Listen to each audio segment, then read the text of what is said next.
Hi, everybody. Welcome back to the Sunday Night Hangout. That's right. We're doing this again. This time we got a guest already set up. But before I start going into everything else, everybody say hello to Daniel, who's back in the Hey show guys. again. There's his beautiful face. And as always, Beautiful. Oh, excuse me. so for all you people that are watching us live, and for those people who are not watching us live, we go every Sunday night at 8 p.m., 9 p.m. Eastern Standard Time. We do this. And why do we do it? Because we want to show you guys, give you guys a hand in 3D printing. Because let's face it, you get a 3D printer, it doesn't come with an instruction booklet. It doesn't come with on how to set up your stops, your ends, anything like that. It's all about knowing how to understand your printer. We got a few new things that we are starting out. If you guys want to check out our Patreon, we do have a Patreon. We haven't set up any goals, but we do have some stuff that's starting soon, which me and Daniel are going to work on. So give you We'll guys have a little some bit of vids on that. information. Yep. Yeah, so I'm going to spill the beans right now for you guys to understand what we're doing. Because of how much money I pump into this show and how I want to get this monetized, I've come to a decision that I'm going to do some changes to the show. Not major changes that are going to affect you guys, the watchers, but it's going to affect somewhat of it. I'm going to open up a Patreon page. The reason for the Patreon page is to help us with buying printers and getting printers into the shop. For us to, so we can show it off, so we can help others understand their printers. A lot of the settings and stuff that we talk about are printer specific. So, having access to a wider variety of printers would be helpful. Yeah, and we're not saying that we're going to waste money, but we're going to use that money investing in the show and trying to get it to be better. We're going to also look at what printers are popular. Buy those printers, play with them. Tell you the settings that we think work great about it. Gives us a way to test out Marlin on many different printers because a lot of them do use Marlin, and we can tell you, options and settings, what will work, what doesn't work. This is all because we want to make the Sunday night talk show a more like we can go, okay, what printer do you have? We can go to that printer and talk about that printer because we've already done the play with it. We know what's going to be on that printer. So it's going to be, that's the reason why I'm doing this, doing the Patreon. Also, I want to start doing some interviews with other makers and such, but I want there to be something for you guys in the community that does pay for Patreon. And I'm going to be putting out your names, that's for sure, at a certain dollar rate, of course, but on the Patreon scale. So say if you donate $50 to the channel. Let's just say you donated 50, that might put you in the highest tier possible. But you get access to everything on the channel. Say you pay $1, you get access to everything in the channel, but you may not be able to access certain items. Like questions. If you have a question for a creator that we will have on, we will give you a week's notice in advance so you guys can send in your questions. We'll set up like a speak pipe or something like that so you guys can record your own audio and ask your own questions. We will take emails, that type of stuff. That way, if you cannot be on the show, at least your question gets answered. And it gives it for only Patreon users, which we feel is at least gives you some value as a Patreon subscriber. Also, first access to the podcast, which we're working on. That's right. You get first week access before anyone else does. So you guys get to hear it first, and then it gets released to the main channel. So there's a lot of stuff in the background. Also, it helps pay for web page, audio storage, video storage, editing time. You guys are going to see a great improvement as the Patreon grows, and you'll see more stuff that you guys will be all interested in. So I hope that's okay with everybody, but let's get on to our guest that's on today is Ben, otherwise is known as the Craig's 3D printing space. Hello. And Daniel is going to try to help him. So Ben, what is your problem with your printer today? All right. So after Daniel's help last week, we changed a few settings, got things working really well. But when I increased the speed on the same file, I'm still getting that strange, I don't know if you can even see this, that strange noise. Of course, it's not going to focus now, but it's weird. It's really weird. See if I can pull up my other You camera. think you could get a close-up picture of it? Yeah. Yep. Give me a second. Got to pull up the other camera for that.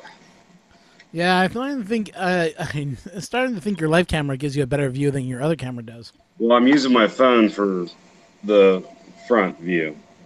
So let's see. Let's get the Chrome. Okay, what was I doing? Where's my call? There's my call.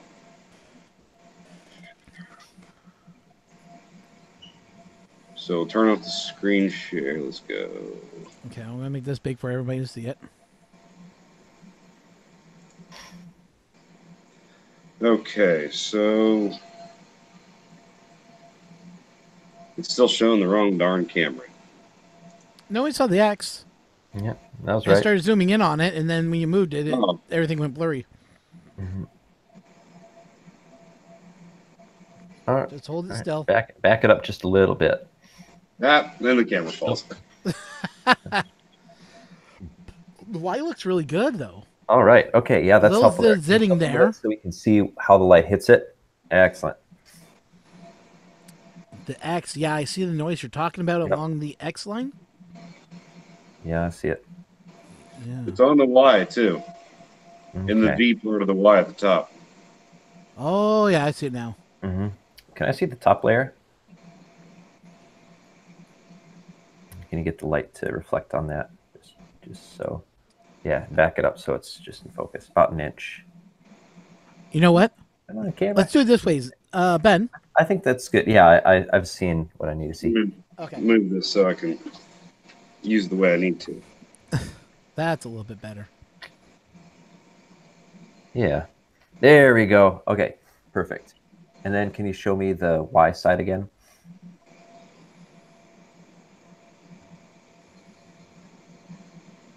All right. Oh, I had it in focus there for a second, then lost it. Yeah, I see. I see. Yeah.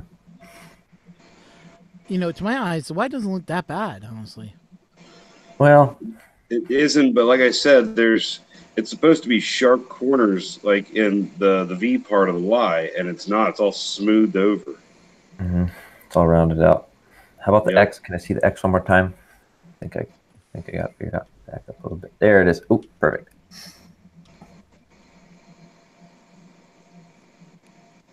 All right. I get you. I get you. Can you show me one of the smooth sides?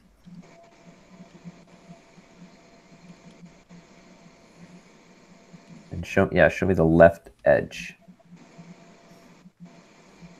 The other one. Try and get that light to hit it just The other right way. for you. There, yeah, okay. I see what we're dealing with. Now look at here's an interesting facet on this thing.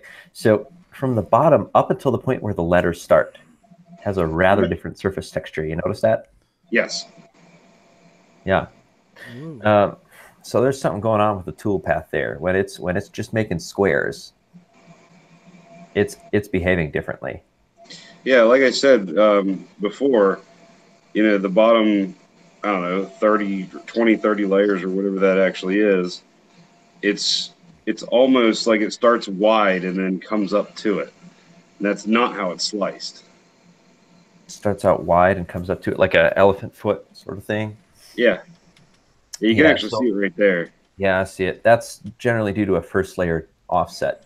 So if your nozzle is too close to the bed, then the plastic has nowhere to go except outward. It'll squish Right. out. The next layer is also a little too close. The plastic squishes out, but a little less. And the next one, until it all kind of averages out and, is straight up and down. Like it's supposed to Right. be. So, yeah, if you have good enough layer adhesion, you should be able to back that first layer off the bed, 50 microns or so.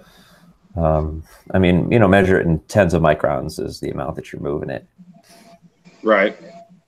And once that first layer is dialed in, then your size will be perfectly straight up and down all the way to the bed. Right. Right. So that's that issue, but that's a separate one than what we're seeing for the rest. Yeah, that's a simple issue that I can fix on my own. Yeah, the other stuff, the texturing that you're getting, that's a bit persnickety. So really to fix that, you're going to need to do some firmware tweaks. Okay. Can you show us? Well, yeah. Why don't you show the viewers what the printer we're dealing with is? Remind them kind of what the hardware is, and because this is a bit of an unusual printer. Okay, so let me get off the screen share again. It is a Zonestar Core XY printer. It 300 by 300 by 400, all aluminum extrusions, steel plate front and back edges here, just for support. It does have rubber footing built into it. It uses a dual lead screw with one motor and a timing chain, which is a little strange. It is a little unusual. Yeah, and then up here, as you can see, two colors in, one color out, mixing nozzle. It uses Repeater firmware, which is, how Zonestar has everything set up. I mean, what else do you want to know? Yeah. No, that's a good. The camera's flipped. It is. So, the camera's backwards. And the filament's fed by Bowden tube, correct? Yes, Bowden tube system. Okay.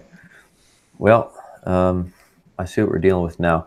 Now, I just have a couple questions about the XY motion system because I haven't seen that very in depth on these. Okay. Do you think you could move a camera up there, maybe your phone, and show us in depth what these pulleys and everything are looking like? I want to get a good look at this. Yeah. So here we go. Let me see if I can. I gotta lock it on my screen so I can actually see what the. I locked it already for the viewers too. Well, I need to lock it too. I know. Okay, so you have your X motor here, Y motor there.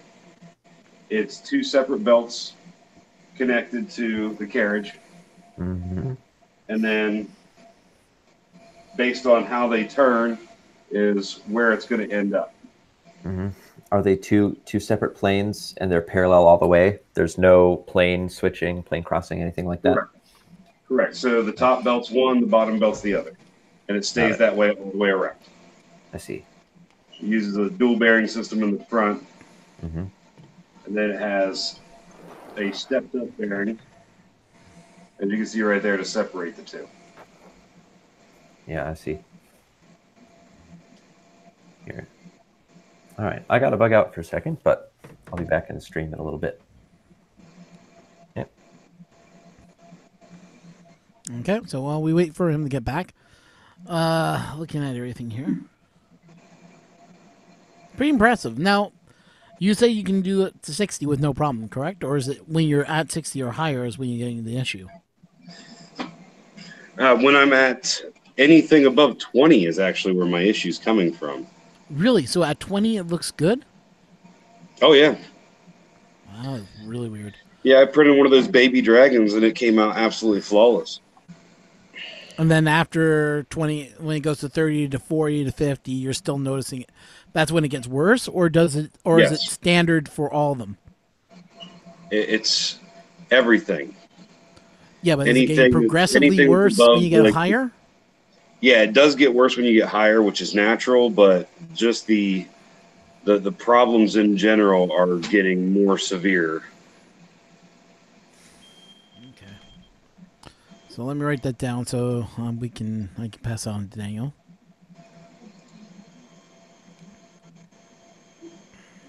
So we're saying at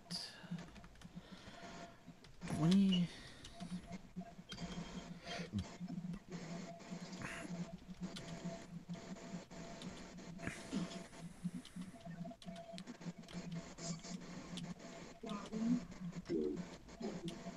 Now, have you noticed any issue with it at,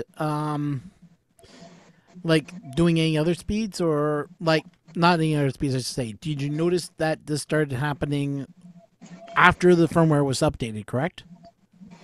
Correct. And before, of course, I don't have any of the before cubes with me, or I'd show them to you. I had some small issues, but a lot of it had to do with extrusion. Why this wants to try to readjust all the time. It's getting on my nerves. And what type of sensor does it use? Is it a BL Touch or is it a? I don't know, some cheap little $4 sensor that ZenStar sends with their printers.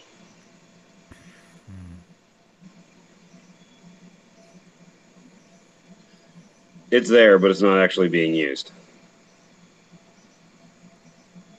Because I manually level everything myself. Okay. I know. Daniel had to go. His food arrived. He's been waiting for food for a little while. That's kind of what I figured. He said he had pizza on its way. Yeah. Well, he said he ordered pizza earlier and they never appeared. And it's like, I ordered at 8 o'clock. Why isn't it not here? So I gave them a call again. Like, sorry, we're running a little late. We'll make sure the driver gets. It's just. We'll make sure the driver gets out there right away. He's like, I have so many of these stupid cubes. We all do. Once we start printing, we all end up those cubes. Hey, you know what? I actually found one of my ones that printed right. Oh, that's good. So yeah, as I was telling guys yesterday, I don't know if you guys were watching our feed yesterday, but I was talking with Ben and the rest of them last night on through Discord on Country Server, which we are getting our own Discord soon, people. So yay to that! I'm going to be working on that tomorrow.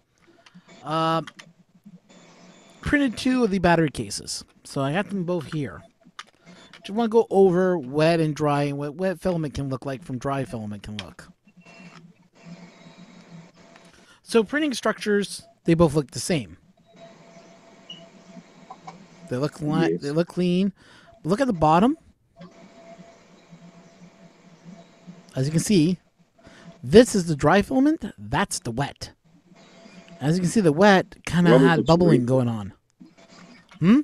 So it almost looks wrinkled just from. It is. It does look wrinkled, exactly. And also wet and dry on the top. Now, as you can see, I got elastic bands on these so they don't open up. But if you look at the white one, this is all smoothed out. Unfortunately, my camera's not focusing right now. There you go. And right here, you can see that this is all wrinkled and bubbly, where it's all nice and flat here. And that is because the water, as it hits, I've noticed this when it was hitting the actual glass, because it was still fizzing, the water was causing this little bit of a ripple effect on top of them. Strange. So, wet filament does weird things. Wet filament will actually fall apart. If something is totally wet and you pick it up and you're taking it off your bed and all of a sudden you press it, turns to dust. I've seen it. I've seen wet filament do it. So, reasons that you should work with dry filament. Those reasons right there. You know.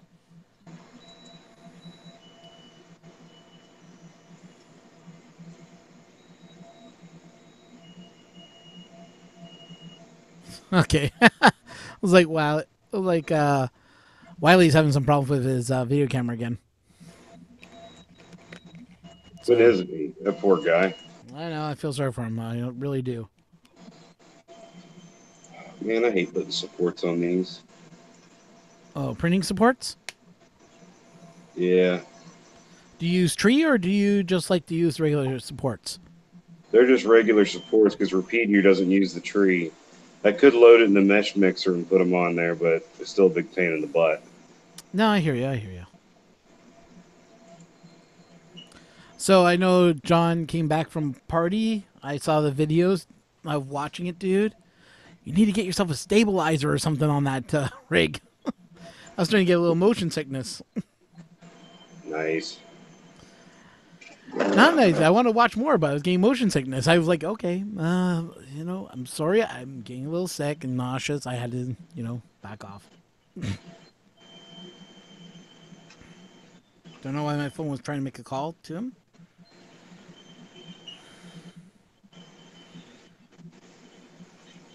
It's kind of fun having this on YouTube at the same time just to watch the delay.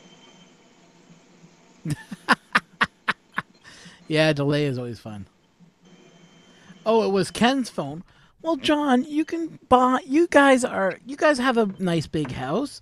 I bet if you rented it out for a day, you guys could afford a stabilizer. They're not that expensive. They're $100 from China. There's many different ones out there. Though I have to admit, the Zion versus a DHL, I'll probably go DHL over the Zion any day. No Print a gimbal. gimbal. Get a gimbal. Buy one. They're cheap. They're not that expensive. Print one. You can't print one. They're too tricky to print. Trust me. You can. I just wouldn't suggest it. Neither would I. So yeah, this is not going to work. What are you doing? What are you trying to do? It's a dragon fountain. So I'm going to have to load this file into Mesh Mixer to make it work. Ah. Where is Mesh Mixer?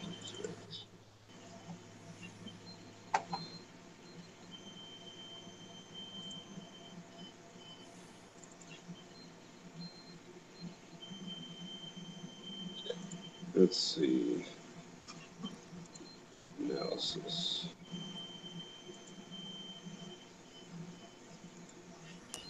Yeah. So we're just waiting. I'll be waiting for Daniel. I'll get a little bit more information of what we're also going to be doing tonight. So what we want to do is I want to help Daniel out a little bit, and Daniel also agreed that this is a great idea for you guys. If you guys want to help us do this tonight. So I'm going to switch cameras here to a screen view. So this is what I want. This is what we're doing tonight. All donations that are collected today will go towards this for Daniel. A microphone, a really good one. This is the Audio Technica ATR 2100 USB cardiodynamic USB XLR microphone. This definitely is needs the microphone. Yeah, and this is considered one of the best microphones that you can buy for anything. Podcasters rave about it. I've used it. I think it's one of the best microphones I've ever used. This microphone is $64 US. Now, I don't know if Daniel has Amazon or not. So what I'm going to be doing is any donations that come in on this episode will go towards Daniel getting a new microphone. I'm back. Okay. Welcome back. So I'm just telling them about the microphone that we're doing today. So any donations that are sent in, and you guys can do this through going to streamlabs.com/Canadian Maker Project. And any of the donations I get on tonight's show will go directly to Daniel to getting this microphone. That's right. And that means better content for you guys because I won't have to, have little dangly mics. Yeah, and better audio too in most cases. Yeah. So if you guys want to help us out, much of that money would be very appreciative. And I'll make sure that money goes directly to Daniel. So if you guys start donating, I am going to pull up a screen so I can keep an eye on the donations on Streamlabs. So if any money comes in, we'll be able to thank you guys. Okay? So just let you know, all this money goes directly into content. Now I have to go grab something, but Daniel, you have control. So you and Ben can continue talking and getting your thing set up. I have a quick question for Wiles 3D. You said you got a microphone for under $15. I'm just curious, what model did you get? Because, I'm open to substitutions, but I'm just curious. And with that is a cool printed clip there. Yeah. Yeah, that's very, very neat. I Out of PLA, the print spring and place actually models. works. Yeah. Oh, that's 3 pieces. Cool. Oh, it is 3, huh? I was happy it worked, especially out of PLA because I really didn't think it was going to. Yeah, that's the thing about PLA. It is stiff, but it can be brittle. If you flex it too far, it might snap. But yeah, I'm surprised it hasn't because I've basically been doing a torture test on this thing just constantly. Hand workout, getting swole, right? That's right. Getting swole hands for all that, peeling prints off the bed that you got to do. Right. Let's go. All right. Well, let's get down to business. All right. What do you need? What information do you want? I'm curious about the motion settings in Repetier. I'm very familiar with Marlin and RepEphemer, but to be honest, Repetier I don't have as much experience, you might say, with Repetier. I've only run probably 2 or 3 printers with Repetier, and I haven't ever compiled firmware from scratch. So I don't know the ins and outs of it yet, but I know the basic stuff. So, right. Let's take a look at the motion settings. Okay. And EEPROM? Yep. You got it. Let me make everything go home. EEPROM. It takes a minute because I got the printer doing something right now.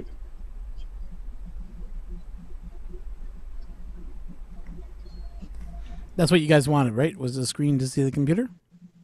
Okay.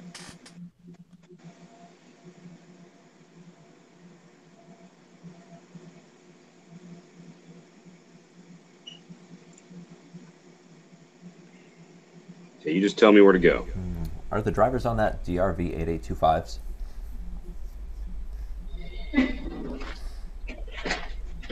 I have a driver here. What's the board? I should check. What's the board? What board? It's a ZRib version 5. Right.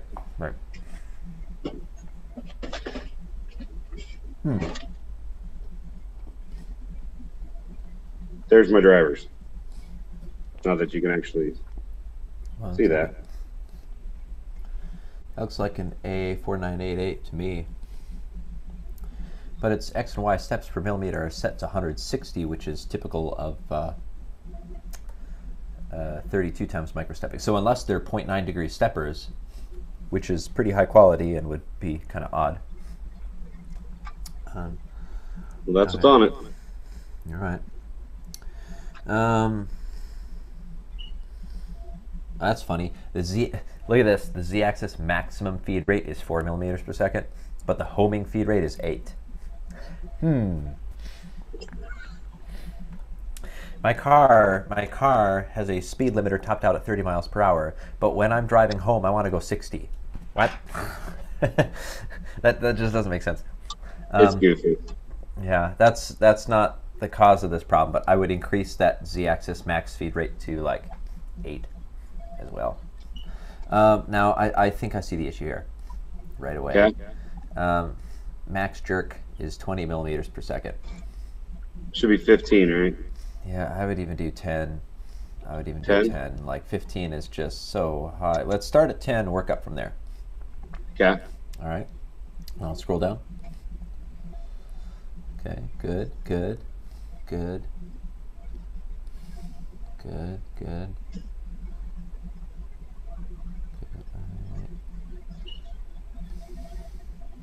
All right, next. Keep going. Yep. Oh, hold up there. Oh, you have PID loops on the bed too. That's good. That was going to be one of my suggestions.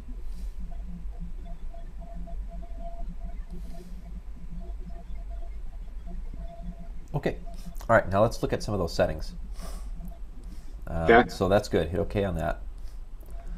And then let's look at the printer specific, like is it Slice3R? Excuse me, Slice3R that you use, or is it Cura? The Cura. That's typically what I use is Cura because the Slic3R profile doesn't work exactly.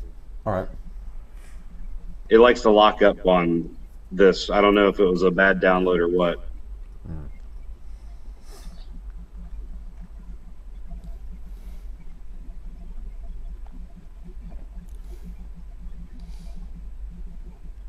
All right, I like what I see so far. Can you go to retraction settings and Z-hop?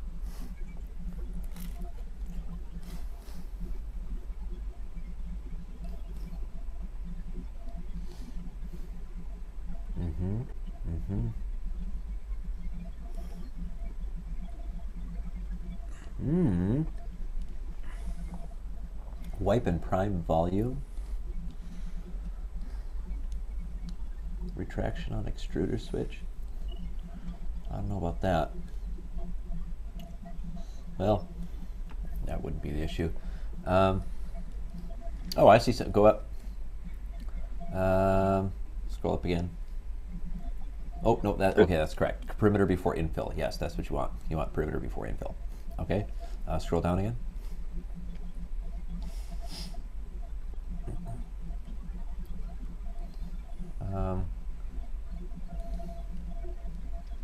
Yeah, cool head lift. Well, okay. Advanced.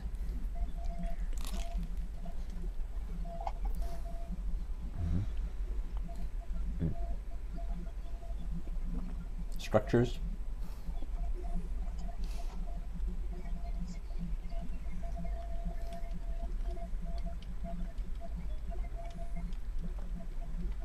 Okay. Okay. All right, I see some things we can tweak here. Okay. Well, you're going to need to find the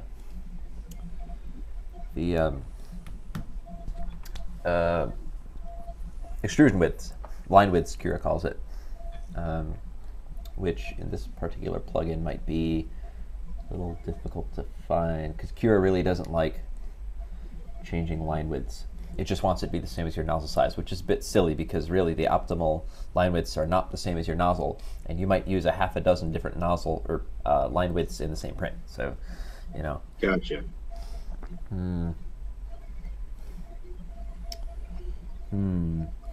There's one line width thing. Can you go back to speed and quality? Is there anything else in there? Nope, this is it. There's no scroll. Not a lot of control. Well, you want to try a different engine, see if that would help? I would try a different engine. Yeah, you want to just go through and I'll give you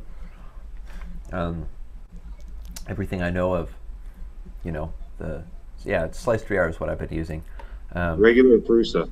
I've been using Prusa Edition, although for years, since it is a mixing nozzle, and that's just a little different, might as well stick with, stock Slice 3R. Okay. And then you're going to hit configuration there. That's right. I had to think. Yep. Now this will bring up, give it a second because it's pretty large. There it is. I brought it to the other screen. All right. Bring that up. Now make that a little bigger. So here's what we're going to do. Off on the right side there are 3 branches. Your print settings, your filament, and then your printer settings. Okay. Printer settings are like specific to your hardware. Filament are specific to the filament. And then the print settings themselves are things like, layer height, how many brims you want to do, whatever. Stuff that could be done on any printer. So stuff that isn't specific to the printer. And I personally really like how that's laid out. So let's start with printer. Last one first. Let's go to that. Yep, click that button there. Okay. All right. Extruders 1. Nope, it has 2.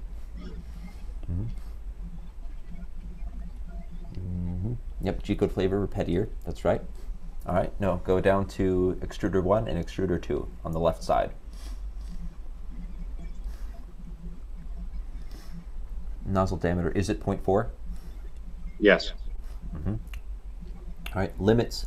That's a little silly. Do minimum 0.05 and max 0.35. Yeah. Okay. Now, what does the limits mean on this part? This is for an advanced thing where you can let Slice 3R pick layer heights for you as you go, like adaptive layer height slicing. Retraction. All right, so that you're going to need to change to the settings you were using before because they were pretty good. I mean, you were getting good results with very little stringing. Was it 5.5 and 60 speed? Yeah, that was right. All right, now lift Z. Let's give it a little bit of lift Z. I was You saying say like 0.5? 0.1. Okay. I almost never go higher than 0.2. Like your layer height is the highest you never realistically need to go. Okay, oh good. Extruder 2, Same thing. same thing. Exact same settings.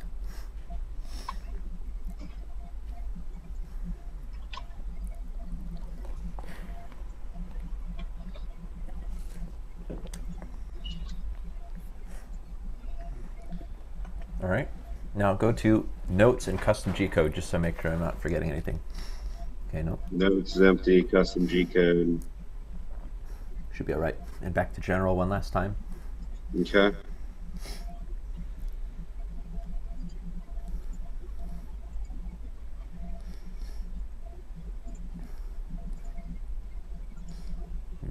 I wonder if it's because it's already connected to my printer. Yeah, it probably won't be able to find it. Yeah, might as well set that. Was it 300 by 310 or something? Just, yeah, 300 by 300, I think. Something like that.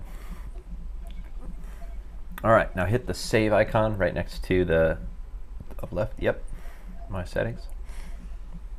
Okay. All right, now we're going to go to the next bit.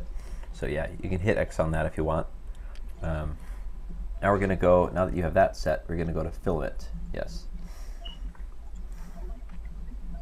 And you can set up multiple filaments. I have like 25 different, filaments. Right. Sometimes for different colors, but mostly just for like different brands and filament types. So.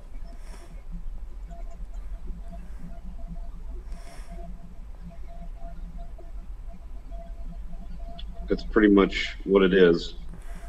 All right. Well, in fact, it's blue, but Yeah, who cares? you could set the color, yeah. Okay. All right, now cooling. Was it like you do full blast or 50% or something? Anywhere above? It does whatever Okay. it feels it needs, depending on speed. Okay. So what I would do here for these settings, fan speed minimum 50, max 100, bridges, yeah, 100. Disable fan for the first 3 layers is good. 2 layers, 3 layers, whatever you like. Okay. Yep, and now enable fan if layer print time is below. I would do like 30 seconds. That'll bump it up to 100%. Okay. Slow down if layer print time is below, 5 seconds. And the minimum print speed, 10 is good. Okay. All right, those are just little things that make very, very fine detail areas, like when you're approaching the very top of a print, turn out a little better. Okay. Okay. So filament settings, those are good. Now we get to the nitty gritty. This is where you really need the tweaking. Print settings? In the print settings, that's right. Oh boy. Layer height. What do you like using? 0.2? Yep. Yep. First layer height, also 0.2. Adaptive slicing, no. Although it's very cool. I encourage you to play around with it sometime, but no need here. Perimeters, 3, yes. Solid layers, no. Don't do at least 5, top and bottom. What do you like using? Sorry, I'm writing that down. Something down real quick. I've been taking notes. Oh. I've just been pretty good about hiding it, but I couldn't do it that time. So 5 and 5? Yep. Okay, because I typically use 8. Use 8? Go ahead and do 8. Yeah, no, nothing wrong with 8. I just think it makes it a little bit more clear, especially if you're like at 10 or 15% infill. Mm-hmm. It doesn't fall so much. That way they stack up and you get just a really nice clean top. Yep. Yeah, that's good. Okay, now what do you like doing for seams? This is personal preference, a lot of it is. So down at the bottom I like there, my seams to be aligned. you like, okay, I do that too, especially for troubleshooting. So do that, and I also recommend not doing external perimeters first, just Right. for other stuff. That's all good. Okay, now onto infill. Now, what's avoid crossing perimeters actually do? Okay, so this is one of the things that people used to gripe about with SliceJR. Okay. If you have that enabled, your travel paths, instead of like going from point A straight to point B, it will do crazy like paths to get there without crossing over a perimeter. So like, say you have some funky shaped part, maybe it's a crescent moon, right? Yeah. and it's finishing infill over here, instead of hopping from here to here, it would do a whole bunch of zigzags on the inside to get there in order to not have any stringing on the outside of the part. That's what Kira does, and it Yep. drives me insane. Yep. So you just leave that unchecked, and it won't do any of that. It'll just go shortest distance, as the crow flies, straight from point A to point B. Right, and cool. if your retraction settings are good, then you won't have any stringing anyway. So Okay. it speeds up your print time. Now infill. Infill. 20%. I would do 15. Fill pattern. For fill pattern, do rectilinear. Aligned or Just regular? straight. Regular. Okay. Yep. Same for those. Correct. Yep. Advanced fill gaps. Yes. Solid infill. No, don't do that. Solid infill threshold area. I would lower that personally to like 10, 15, 20, something like that. 10 sounds good. Only retract when crossing perimeters. You want to turn that off. Okay. Because what that would do, if you leave that on, anytime you're just hopping from infill to infill, it's not going to retract, and it's going to leave a massive string. And then when it starts the next line of infill, It grabs it, makes a blob. or no, worse than that, it doesn't do anything. It takes a while for it to fill back up. So every infill line has a false start where it doesn't begin right away. Okay. That's good. That's good. Good. All right. Next, skirt and brim. What do you have currently for settings? I have some recommendations, but to each his own Currently on for this. settings, so skirt, I usually do 3 loops, 6 to 7 millimeters away, 1 layer. Okay. And minimum Now, here's- extrusion, I leave it at 0 because I want that to start. I want it to prime it. All right. There's a nifty trick with that. So if you know, here's the trick. If you know the volume, the internal melt volume of your hot end, and you want to make sure that it's been fully flushed before printing, what you can do is, calculate how many millimeters of filament you need to flush it out, set it to that number. And now, if you're doing a really small print with a small base, and if you were to do just those loops of the skirt, and it wouldn't take much filament, it'll add more loops to make sure that you get the full flush. But only if it's less, So kind of a handy feature. So if you have a really big part, it'll just go around 3 times and not waste more filament. But if you have a really little part, it might go around 5, 6 times, however many times it needs, in order to make sure that's been flushed the same amount. Yeah, because I know it takes 100 millimeters to switch colors. 100 millimeters to switch colors? Oh, you don't. Yep. You probably don't want to do that. I would do like I think. 15. Yeah, because a full 100 millimeter flush, in that sense, will be a little bit redundant. It'll be like scraping the sides clean, and Yeah, you don't need. and I mean it's quite not that much. bad when you don't do it right. This is my typical infill is 4 passes on this baby dragon, and you can kind of see the light blue in its feet. That doesn't really bother me, Okay. so right. that'll be fine. Okay. Now, do you use a brim? Nope. If you have good adhesion without it, no need. Yeah. Okay. Yeah, can't Or stand material. brims. Let's make sure support is off. Okay. Mess with that later. Speeds. Okay. Now this is where we're gonna start doing some tweaks. So I want you to set everything in terms of absolute millimeters per second. You're not gonna do any percentages or whatever. Perimeters, 60 is good for like normal stuff. That's what you normally do, right? For small, I would change Yeah, that to 100's my thing now. 100. Okay, let's start with 60. For small, Okay. I would do 30. What that means is any perimeters that are part of like holes or really little features, where if it would keep zipping back around and it's not fully hardened yet, so that's handy. Now external, why don't you do like 50 or something? So Sorry, this will do. it's there. This will do. Well, it's at 50%, so that's 30. So take away Okay, the percent good. sign. Yeah. So now what this will do is the inner two will be 60, but the external perimeter will be just a little slower. Just make quality a little better. Okay. Infill. Let me do a quick calculation because you don't want it that high.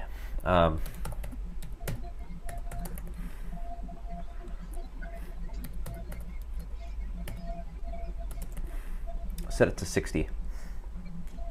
60? I'll tell you what the calculation I did was in a bit. Yep. Okay. Solid infill, you can go higher than that. You can go 40. Top solid, 30. Gaps, yeah, 20 is good. Bridges, do 30. Support material, 50.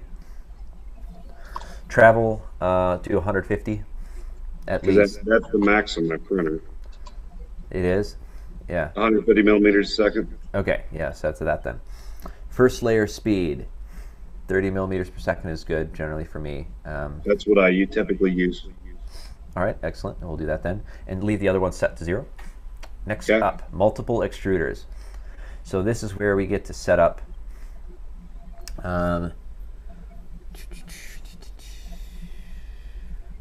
perimeter Now, see, extruder. I have one hot end, so there's really Yep. not a whole lot I need to do because I do Right. everything else based in G-code.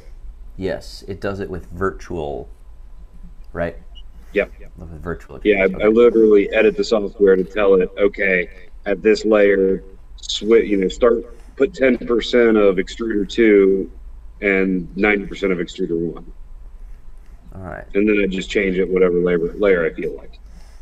So let's do this just with number 1. You know, we'll give this a shot. Now advanced. This is where we're going to get to the features that Cura doesn't really give you. And this is one of the real strengths of Slice3R is how it deals with extrusion widths. Is very, very nice. So default extrusion width, you're going to change that right off the bat to 0.5 millimeters. Not 5/8. Yep. First layer, you can also set that to 0.5. If you have problems with sticking, you can make it higher, but really 0.5 should be good.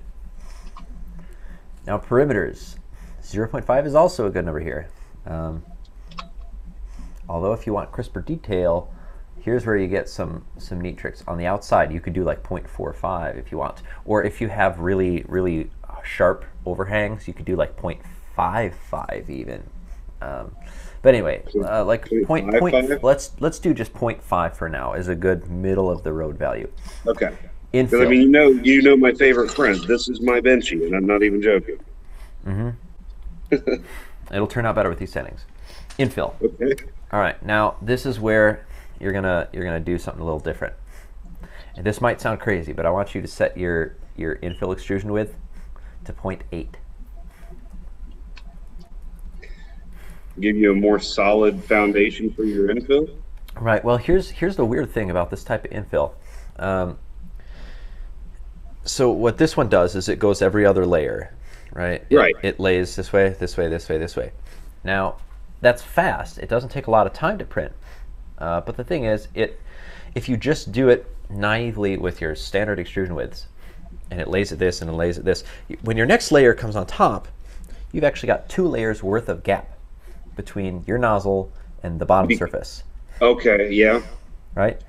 So that means you're pressing down enough filament for a 0.2 millimeter layer that's 0.5 millimeters wide, say, into a space that's 0.4 millimeters tall, and that's not going to work. You know, that's why infill tends to be stringy for some people. If you set that to higher, like 1.5 times your nozzle diameter, or even double your nozzle diameter, it will actually press out enough filament to smush it down to the previous layer. Plus, it'll fuse really well at the intersections and make just solid pillars of infill that actually have good structural integrity. So I do that. But the thing is, here's the trick. If you do that, and actually let's change it, instead of 0.8, let's do 0.75. If you do that, the problem is people tend to try and blaze really fast on their infill. You got to make sure that this faster infill and the wider extrusion width, which isn't really wider, it's just that it's dumping filament twice as far down, you don't exceed your melt rate. So if we take, say, 0.75 millimeters extrusion width, and you multiply that by what our layer height is 0.2, and you multiply that by our speed, which is 60, that's 9 cubic millimeters of filament per second, roughly. Now that's going to be pushing it a little bit, but should work. So with that in mind, I would like to make a change to the speeds. You want to just go back to the speed tab real quick. Down, there it is. Why don't you set all the ones that are 60, set them to 50. infill, yes, set to 50. That'll just give us a little more leeway. So you're not trying to print infill faster than the hot end can actually melt it. All right, okay, back to advanced. Solid infill. Now this is where we can start doing some cool stuff. Set this to 0.4. Okay. Or 0.45 if you like, just to make it a little more solid. Why wouldn't you just set it for default? What would be default then? Same as 0.5. And then top solid, one of my favorite tricks here. You're actually going to set this a little lower. Set this to like 0.38. Okay, so it under extrudes ever so slightly on the top? Not under extrude, because it's extruding less than it would be, correct, but what it's doing is it's also making the traces closer together. So what that means is it's stretching the filaments a little bit, and then the nozzle edge, like, is overlapping more onto the previous trace, and it blends the two together and kind of mushes them together. If you have your extrusion totally dialed in. Exactly. I've been doing that for, I don't know, years. Just on the top layer, mind you. And then people discovered ironing in Cura, and I'm like, cool, but you could just do it this way. So, okay. So you don't use ironing. I was wrong. I do not use ironing. I use this trick instead. Genius. Okay, this now here's freaking genius. Oh, thanks. Here's one other detail about that, though.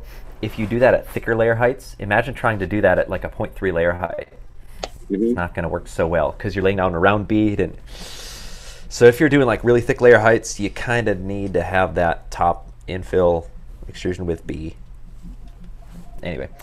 So if you're doing 0.3 layer height, you want to increase that. Yeah, I would probably do like 0.45 or maybe even 0.5. You're not really going to get that. But if you're doing shorter stuff like 0.2 millimeters and below with a 0.4 millimeter nozzle, that's when you can start using this trick and using it pretty effectively. In fact, if you go down to like a 0.1 millimeter layer height, you can do an infill extrusion width of like 0.35, 0.34, 0.33, maybe even down to 0.3 if you're like got really good filament and a really clean nozzle. And that is just stunning. I mean, but anyway. So, infill to perimeters overlap. This is the one setting that I am so bummed about in Slice 3R, which by default is set so wrong. This one setting is so wrong. It should be 0.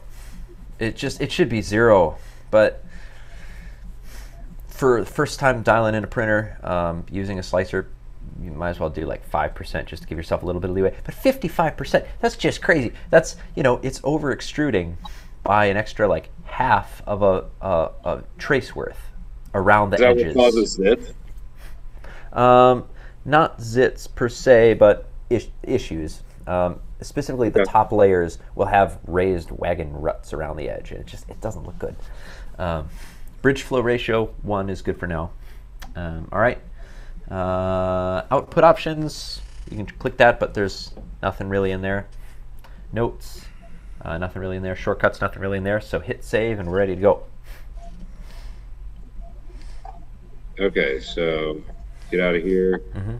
So you can close the whole program if you want. And now everything's based on the settings in there. Yep. So if I go and make a Slick 3R profile for another filament, I just go to like my filament setting and go, okay, this is this type of filament. That's what you were saying? Yep. And you can just pick it from right there and not even have to go into the program. You just pick okay, and then like the printer settings, if I change something, I could have multiple printer settings depending on what I'm printing. Yeah, you know what? I'm gonna share, just so you guys can see how extensively I use this. I'm going to share my screen so you can see what use I put it to. Daniel, I've given you full control of the view, so go ahead. All right. Now, hold on to your butts.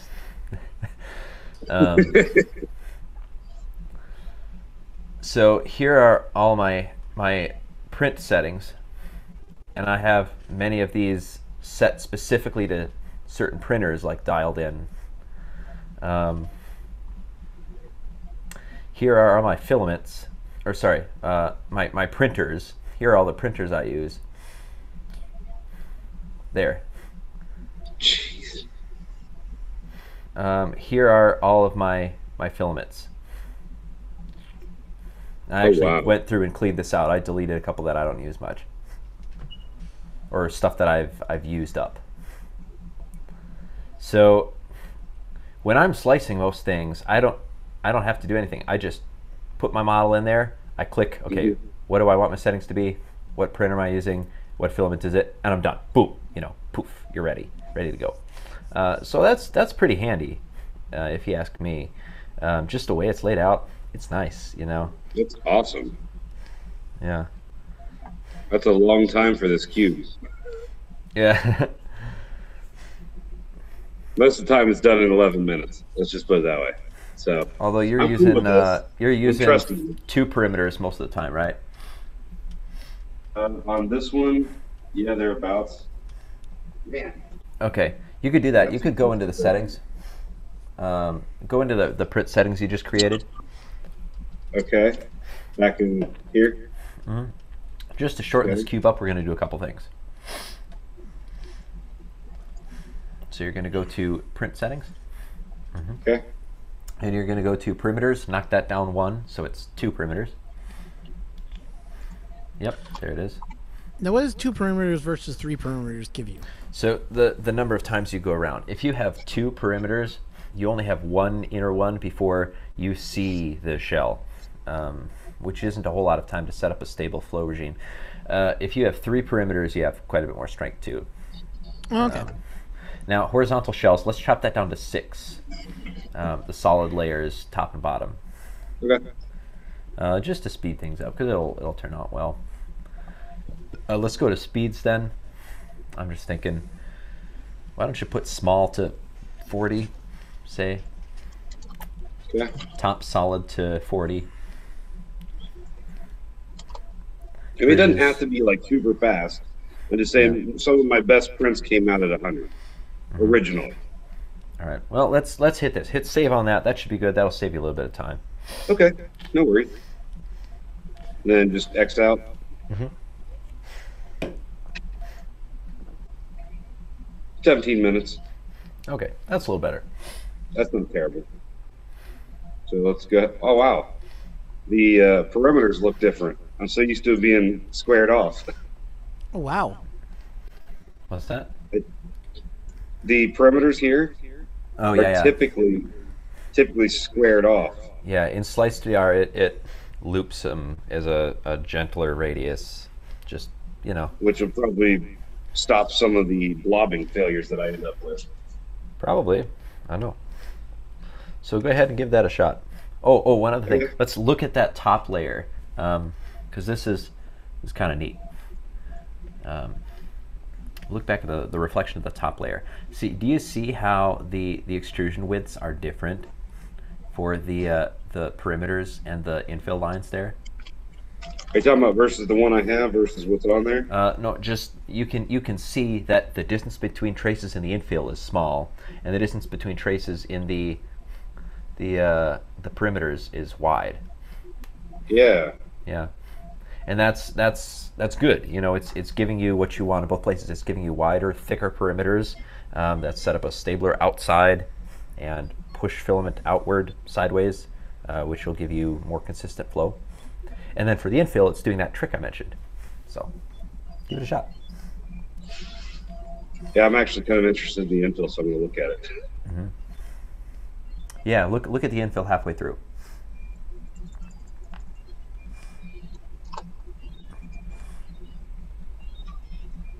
Yeah, that's looking good. That looks like what I expected. That's neat. That is really neat. When it's printing and it's halfway through, take the camera over there so you can see what's going on. It's pretty cool. Okay. The way they fuse together is just nice when you use those infill settings.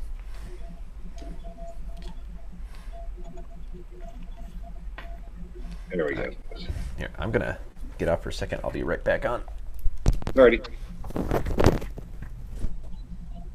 Take it away, Ron. Well, so far we've had 0 donations come through, people. So, yeah, nothing much to report on there. If you want to help us out, we also got a tweet that we produced. So if you look at our tweet over at the Canadian Maker PR, which is our Canadian Maker Project Twitter. I know it came out PR. Go figure that one out. Not enough letters to type in project. If you want to go over there, have them look at the tweet, and if you feel it's worth tweeting out again, that'd be great. It does mention our own Daniel here, which has the which is known as Techie Filler. So if you guys can push out that tweet, it would be much appreciated because we're trying to get the word out about this. So if you guys can do that, that would be awesome. But let's go back to the show anyways, and we'll continue on from here. All right. So Ben, can you give us an update on what you're doing with the printer right now? Well, so far, actually, you know what? Let me pull this up. Mm-hmm. We can get rid of screen share, right? And you should be able to. There we go. Yeah, we can see your printer.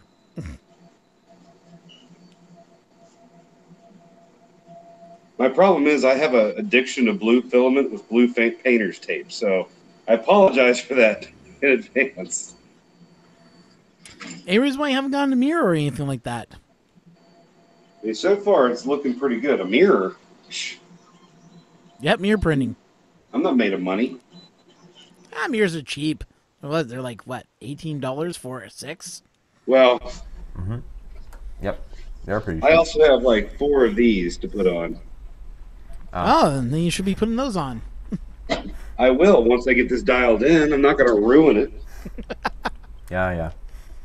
I already ruined one. That's why I'm on here with Daniel, because I don't want to ruin another one.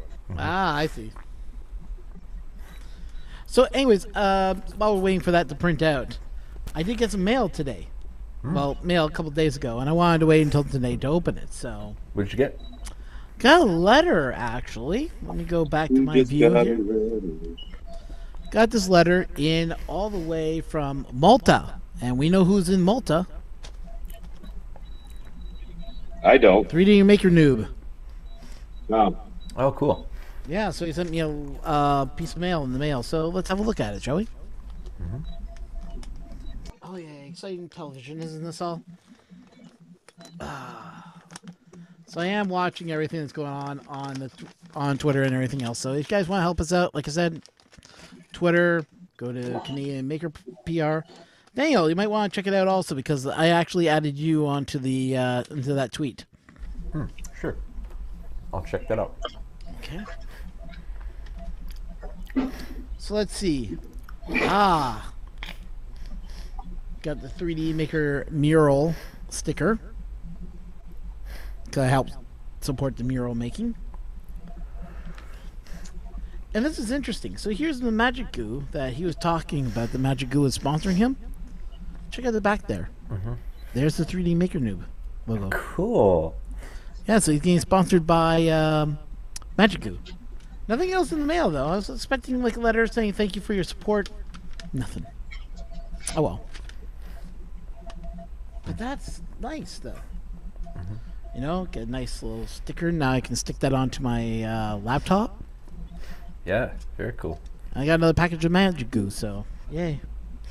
So my extruder's skipping. Uh-oh. Yeah. Oh, where's it skipping? What movement? Just when it's trying to print. Not the carriage itself, but the extruder motor into the Bowden tube. Mm-hmm. It's almost like it's trying to move too much filament at once. But that's odd. It shouldn't be because you're already printing at speeds higher than this, right? Yeah. So, what gives? We're using higher temps? I don't know. No. It does this every once in a while. It could be the filament. I've had a lot of issues with this style of inland not being 1.75. So it very well could be that. Or it could be the fact that I need to recalibrate my my voltages because I keep losing heat on my extruder. Oh, Because right now it's at 187. That's probably why it's doing it. oh. That what you probably need to do is well, I would turn down the fan. Are what you I'm printing doing. over USB? Yeah, I just You turned wanna- the fan down. You want to go to the the tab of Repetier Host where it shows you the temp curve? Can you screen share that? That would be really helpful. This is something I do on printers when I'm setting them up, troubleshooting them. Temperature curve in the upper left hand. Whoa! Would you look at that? Wow. Okay, I see a couple things right off the bat. Boom. Output of extruder. Look at that. Lately, it has been flat up to 100%. You notice that? Heater is at full. Yeah. And it's still not quite meeting its needs. Yeah, I thought I was having issues with this power supply, and I was going to change it out to another one. It might be. You might be getting voltage sag. Looks like it. Yeah. Well, I also have a feeling that Look at the output on the bed too. Yeah, the bed is Bed's wonky. fairly high. Bed's always will. So okay, next thing to do then, to try that out, turn the fan off and turn the feed rate down to like 75%.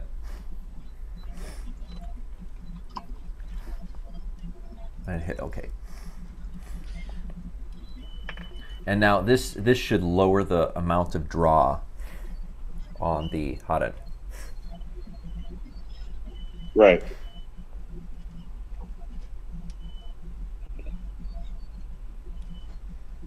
I mean, it's coming back up, but I also think it's the way it's ducted too. I need to put a shield between the end of the duct and the hot end. I knew it was going to be a problem because I had the same problem on this printer. And what I did was I raised the hot end up higher because I could.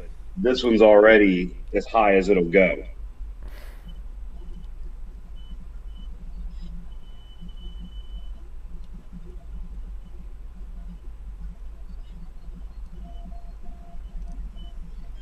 I'm almost wondering if I change nozzles on that, if it would help, because this nozzle sticks out a little farther than my old one did. Possibly. That could be catching the heat a little better.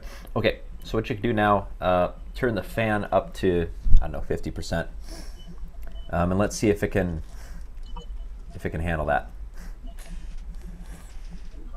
And honestly, you might need to have the hot end a little hotter than 205. Maybe 210 would be good, just to keep things fluid. That's fine. I typically print at 200. I just changed it to 205 recently, trying to keep the temperature up. Okay. Well, yeah, keep it at 205 then. But I mean, if the heater cartridge is at 100%, it's not like, you know, telling it to go hotter will actually get it any hotter.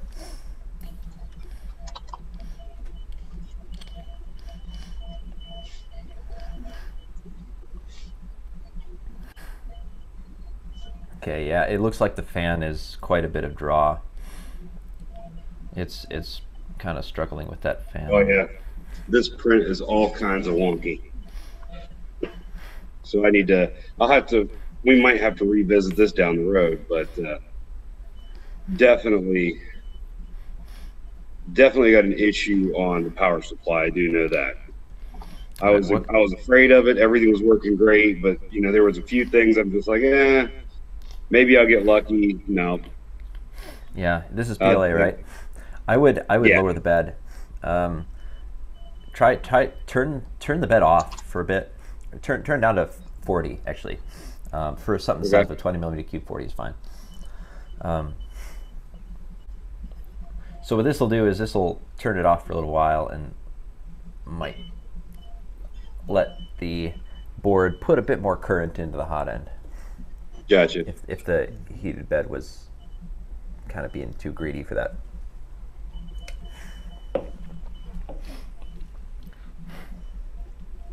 If that's the case, it should be holding temperatures a little tighter now. Yeah, it looks like it's getting almost to 205 now that the bed output's actually not giving anything. It's trying to get down. Okay. Well, I would do that. Honestly, I would start the print over and lower all the speeds a little bit, lower the fan to 50% max. And yeah.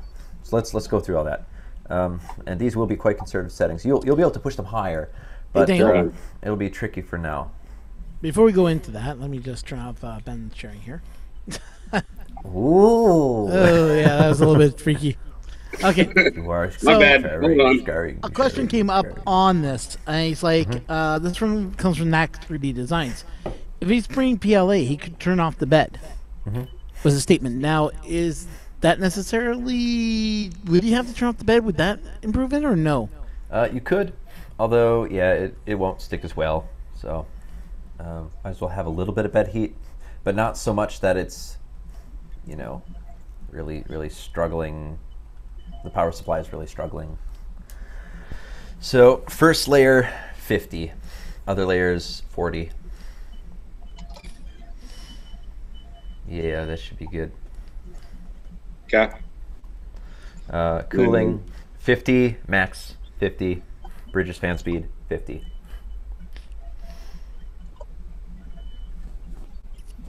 Yep. And then go to print settings and we'll go to the speeds.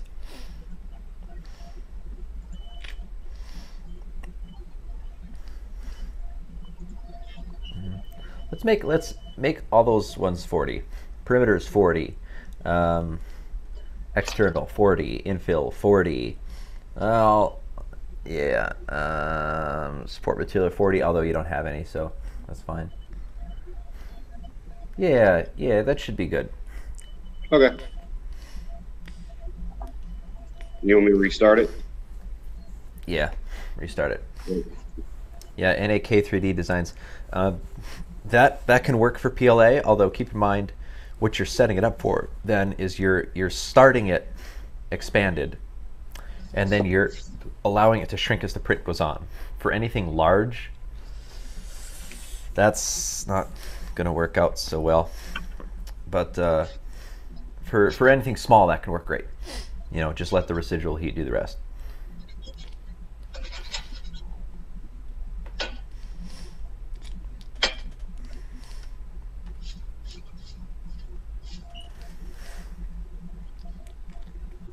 That end feels pretty neat though.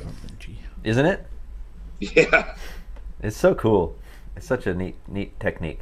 Show that to the camera so people can see. Let's see. Let me get my other camera. If I can. Where the hell's my mouse? There it is. Don't worry, we got your camera on, but Haha. you mean your other camera? Okay, Yeah, the one that actually. Can see. there you go.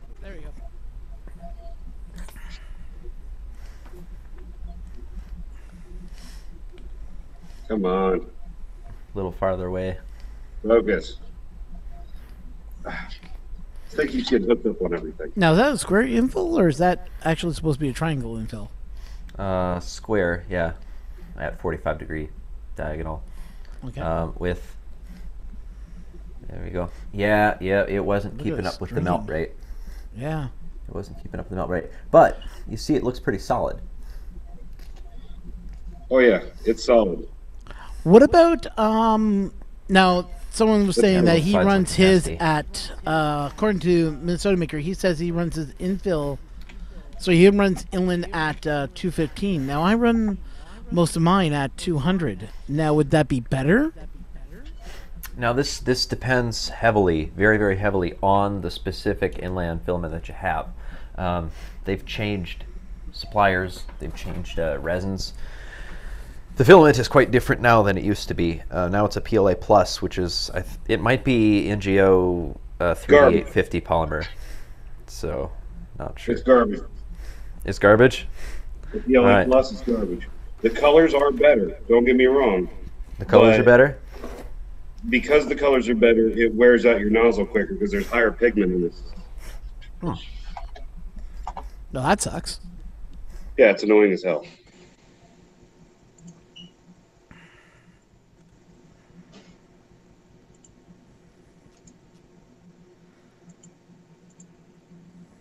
Oh, it's trying to print it. I'm like, why is it not doing anything? I want to do something before we print this. Sorry if this is a little late, but there's something I think you should do first. I would raise the nozzle up off the bed, I don't know, 50 millimeters, 100 millimeters. And Well, it's not let's- even over the bed. let's purge It it. doesn't home over the bed. Where does it home to? Off the side. -15. Oh, okay. There's fine then.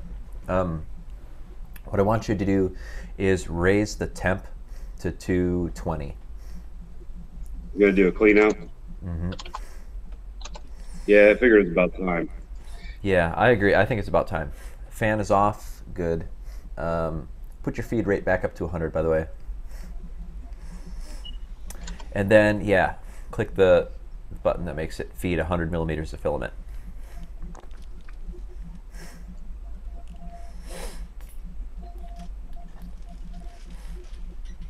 Not clicking, no. Good. Do you have filament in the second extruder? Yes. Could you, after this is done, so see the extruder 1, extruder Yep. 2 thing? Swap to that and feed 100 out of there, and then swap back to the first one, and then feed 100 out of that. So it'll be 300 millimeters total. You'll extrude.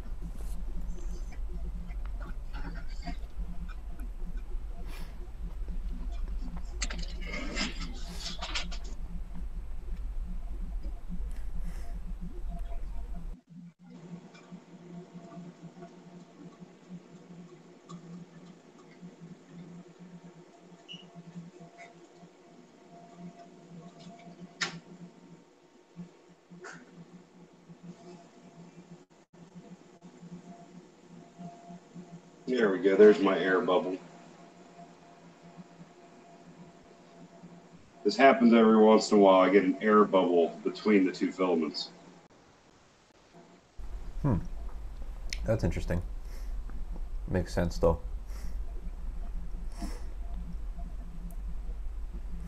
It used to happen with the black quite a bit.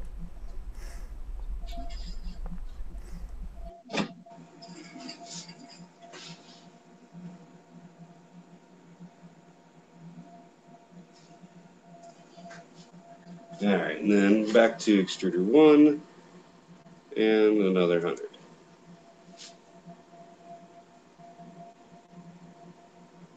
What are the two colors in it right now? Blue and white. Okay.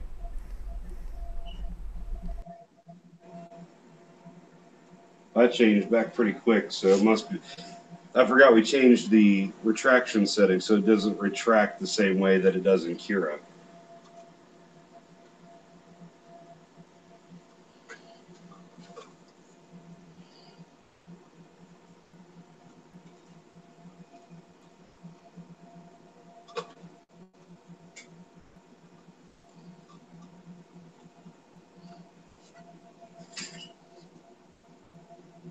Actually, it's pretty smooth. I'm really happy with that. That's good. That's good.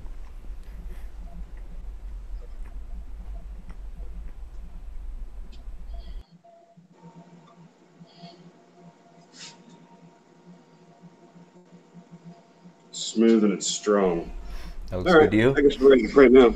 All right. So lower that temp back to, what was it, like 210 or something? It'll do it automatically as soon as I hit print. Sorry, I keep leading off cam and eating pizza, and I don't want to look You're gross fine, on dude. I get it. filament on camera. Yeah.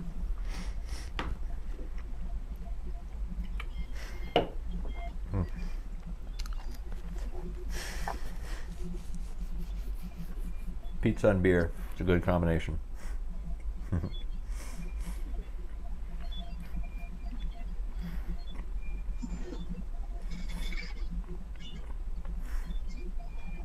All right, how's that first layer looking? Like crap. I'll let you know here in a second.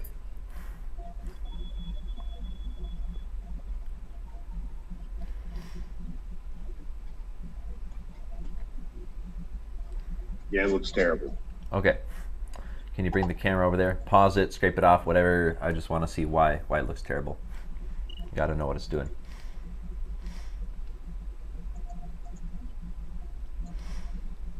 All right, so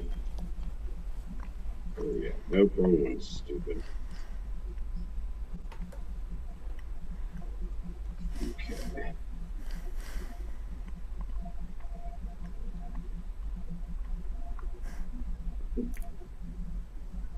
It'll focus.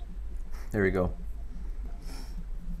Ooh, yeah, that's not sticking right. Hard to see from here. Is that too far from the bed? Looks like your nozzle's too far from the bed. Could be. I'll back it off a little bit and try again. Yeah. Is that bed leveled on 3 screws? Do what? Is that bed leveled on 3 screws? 4. 4? Okay. Couldn't see. Yeah. Another thing that can help with that first layer is slowing it down even more than 30 millimeters per second. But if it's dialed in, 30 will be fine. Let's try again. Ah, crap.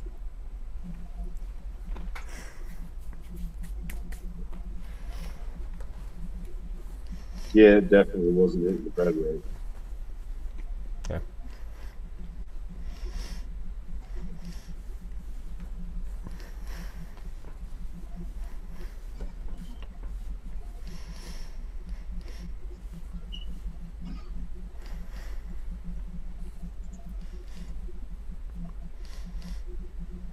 All right, once it gets heated up, it'll go again.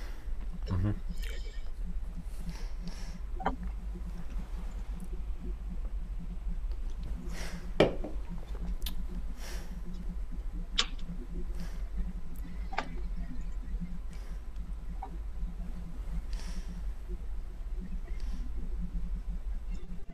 Okay, I'm gonna come back here because we're waiting for stuff to get done. So, give you guys an update. What's going on right now? So far, want to say thanks to everyone that's now on. Last week, got more people viewing. Thank you so much. If you guys haven't already, hit the thumbs up button. It does help us out here. So let's go over donations. Still, I'm just going to refresh my screen to make sure I'm not missing anything. So far, I've not seen any donations come in for the microphone to help get to fill a new microphone, but that's fine and dandy. We know that you guys still enjoy the show because you guys are giving a thumbs up. Mm-hmm. So far, I am going to check the tweets, see if anybody's tweeted out for us. Nope, no one's retweeted, so that's kind of disappointing. Come on, guys. Start helping us out here, you know. We got to get Tiki Fiddler a new microphone, but that's one of the things. But, yeah. So, kind of sucks, guys. You know, I was hoping for some more support, but, you know, things happen. I mean, I understand. Not everyone can come on. Exactly. Yep. It does take time to get stuff rolling. Exactly. I'm not being mean or anything. I'm just saying, you know. But yeah, if you guys are hitting thumbs up, thank you so much. I do appreciate it. Let's give a shout out to everyone that's here. 3D Knack Designs, Red Light, John Mack, Mr. Bunham. Let's see who else. Miss Gao just joined us. 3D Medic Vince just popped on. Minnesota Maker's been with us for the longest period of time. Shrom was on for a little while and then jumped off. Let's see who else we had in here. We had 3D Printing Trucker. He came in and then kind of trucked off. I don't know what happened. He was asking for some help, and I said I have to wait in line. Yeah. But Wiley came in, and I haven't seen a tweet from Wiley since then. From that last one, when John said sure he'll help him out, and then he disappeared. And that's about it. Oh yeah, and Daniel for being in the chat. Thank you so much for coming in.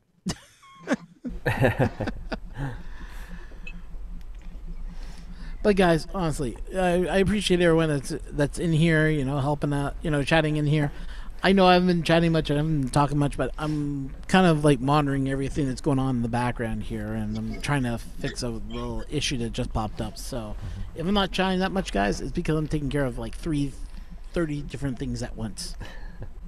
Hang on. All right. A notification here. All right, this should start printing here any second. Knack and Daniel just retweeted. So thank you so much, Daniel and Nat3D. Cool.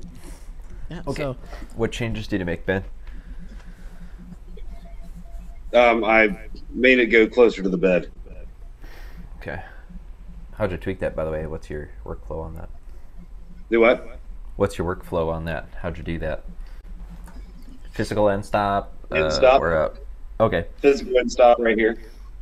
Is it a screw? Yeah, it's a screw. Okay, I go a quarter of a turn at a time till it's right. that's good. Is it M3? M3 screw? Yes. Oh no, it's not an M3 screw. It's an actual thumb screw. Oh, okay. So it's got that. I have one here. I was going to say an M3 screw has a pitch of 0.5 millimeters. So if you turn that a quarter, that means you're turning it what 0.125 millimeters, which is kind of a lot, I guess. But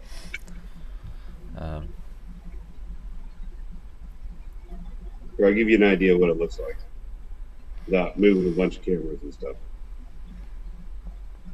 So basically, it looks like that. Ah, gotcha. Just so it has a bigger space to hit the end stop. Got it.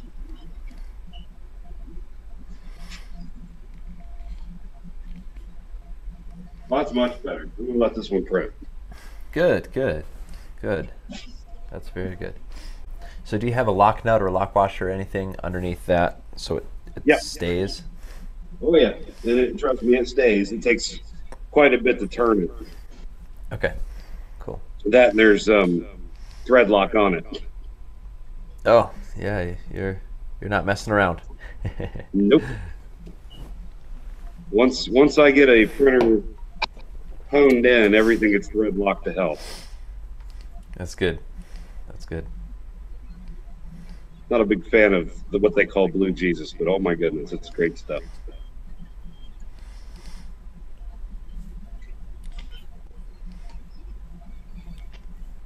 Let's see how this is doing now. Staying around 203.5. Our fan's only running at 50% and no problems. All right, can you share your screen? I'm curious about the Oh, sure. temp curve on that. It looks like it's working well now, so just mechanically. But yeah, seeing the, there we go. Ooh. Yeah, your hot end is running high, but not impossibly so. Yeah, like I said, I got to throw a meter on it and tweak it. It might have gotten turned down. The potentiometer might be, a little. It's touchy. It is touchy.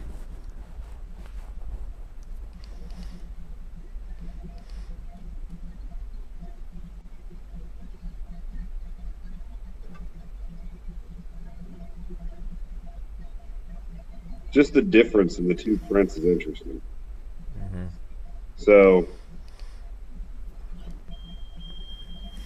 let's see. The one that is on, let's see. The one with the dense infill or the really sparse infill? This one is your settings. This one is my settings. Ah, Much sturdier this way, and it's not using that much more filament. mm-hmm.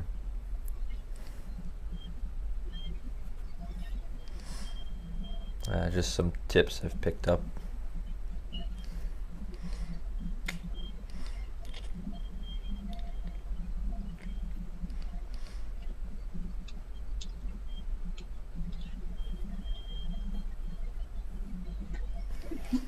Yeah, hot end is working pretty hard, Yeah. but it's hanging. You want to lower the fan to like 40%? You just knock that down 10%. Maybe it'll, I don't know, free up just a little more headroom in the hot end, so it has room to heat. Oh, I forgot it's going to reset every layer. Oh, is it really? Yeah. So I just turned it off for a second and let it get back up there. Like I said, I'll just go get my meter. I'll grab my meter tomorrow and make sure that it's right. Yeah. Because I have a feeling that once I get those voltage is right. And I might even pull the filament and see if I can move that hot end up to get it out of the way of the fan. I think that would help tremendously.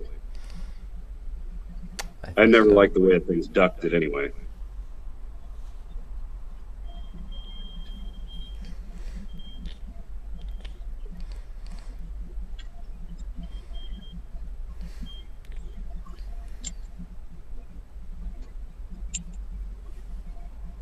It's crazy how sturdy that infill is versus the other stuff. I can crush the other stuff.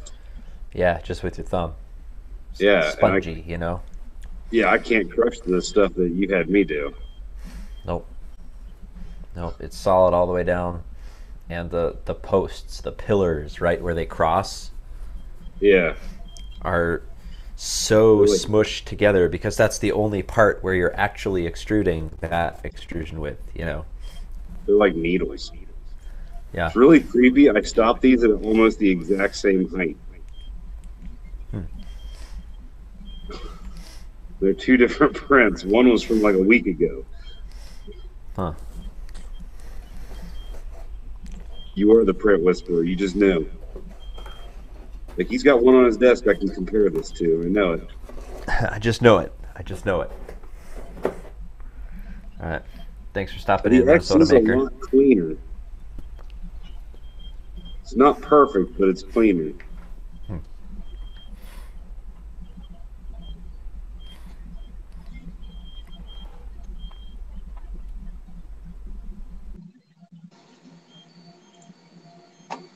How's the current print looking?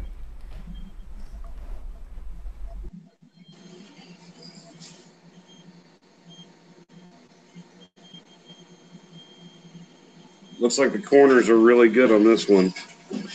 Doesn't look like it's peeled up or missing the bed like this one did.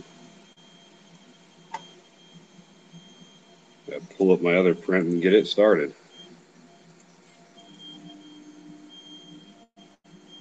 Hopefully that one prints.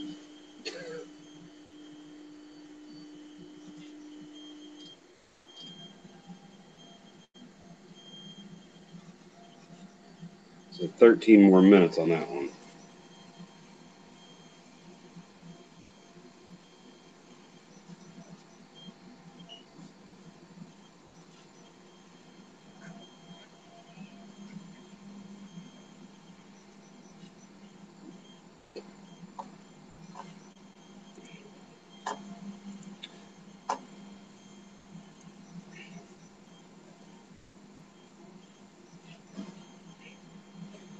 It's only 10:30 and it feels like it's like 2 a.m.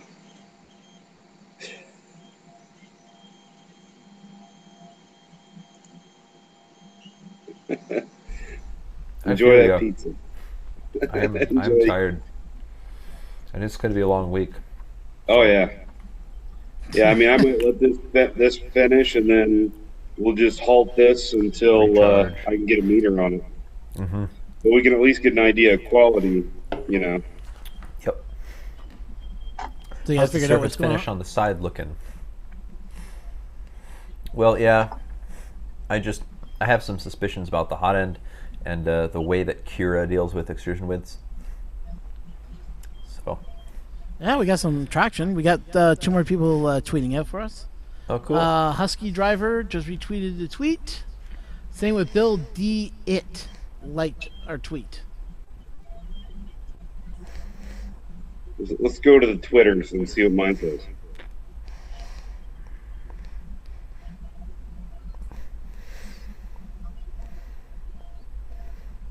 Wow.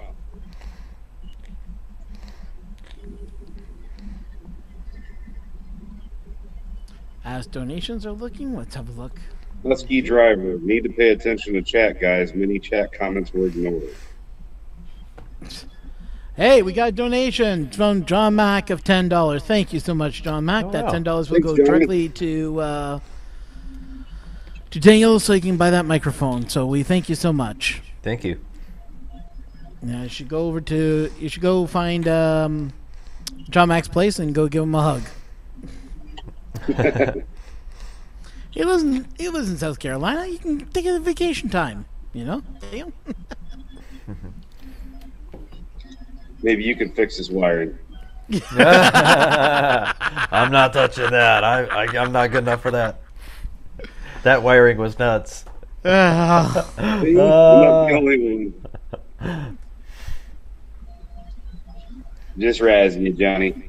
Minnesota Maker left us. Minnesota Maker left. Have to go to bed. He had to go to bed, yeah. I don't blame him. It's already, what, 10:30? Yeah. Yeah. Well, that's why I was just telling Daniel. Only 9:30 here in Minnesota. 9:30. Look, shut up, Minnesotas. It's really creepy watching Ron talk when I know he's not talking. Yeah, it's the creepiness factor times 2x. How's the sidewall quality on that new cube coming out? How's the sidewall? Yeah. Pretty smooth. Is it an improvement? It looks to be. Still looks like we're having like that bottom quarter, like we did before. Kind of We're flared still out. having somewhat of an issue. All right. I mean, I won't know until it finishes. It's kind of hard to see. My other light went out, so You're not running on full capacity here. Yeah. Okay. Well, once we get that print off the bed, we'll know how much time is left. 9 minutes. But we don't have to go the whole way. Well, it would be nice to see the top layer. How Okay, the then top layer we- turns out. Okay. So, how's the video looking now, guys? I know it's a little bit darker, but just fixing the flesh tones a little bit. Whoa. Looks good to me. Ben, that just looks so wrong. Stop looks so hanging stuff painful. off of you. Don't do that. It's also Hang it my off your- lip ring. Just hang it off your earlobe. That's the best part to put on. Let's have a look at the print. The print's looking good. That extruder's bouncing around like crazy, though. Yeah.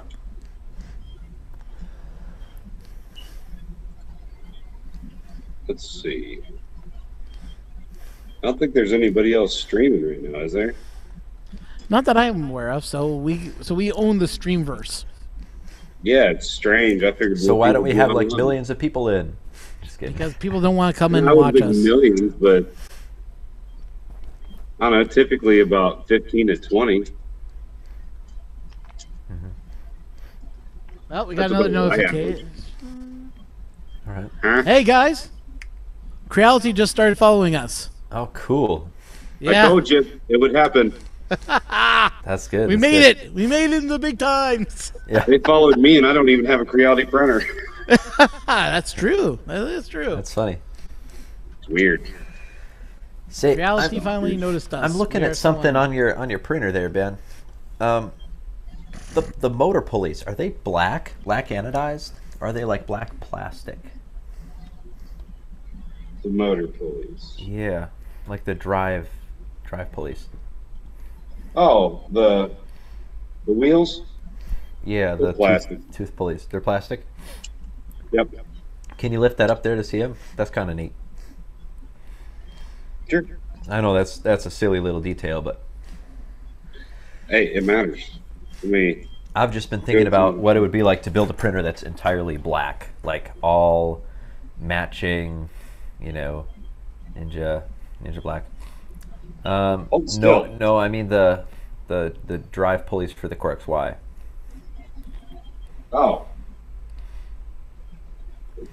Yeah, they're in the center of the screen. Is that Those? plastic? No, nothing's plastic. there. Not those, but just the ones on the motor. Oh no, it's not plastic. Is it anodized? Black anodized? Yes. That's Yep. cool. I want some of those. That's very cool. You can get them from AliExpress. Can you? I'll go check that out. Yeah, I know they're not plastic because I stepped on one and it didn't break.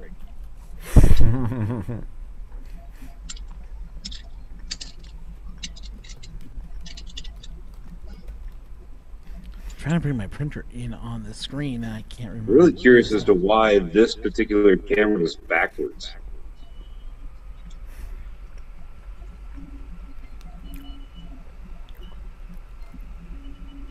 Strange.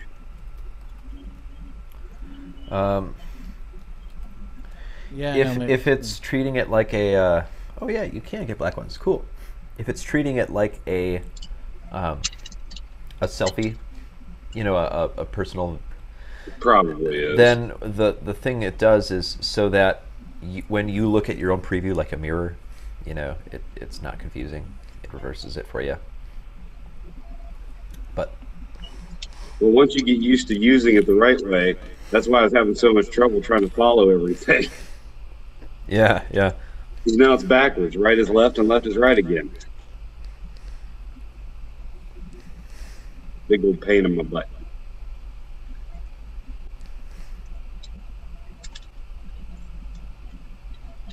We have 6 people watching, so it says. Who's watching? I only see 3.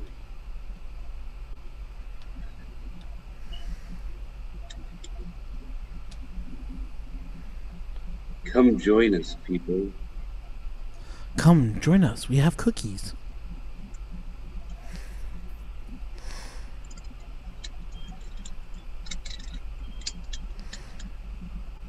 What's up, Riggy? So let's Ricky, use Hannah. on chat.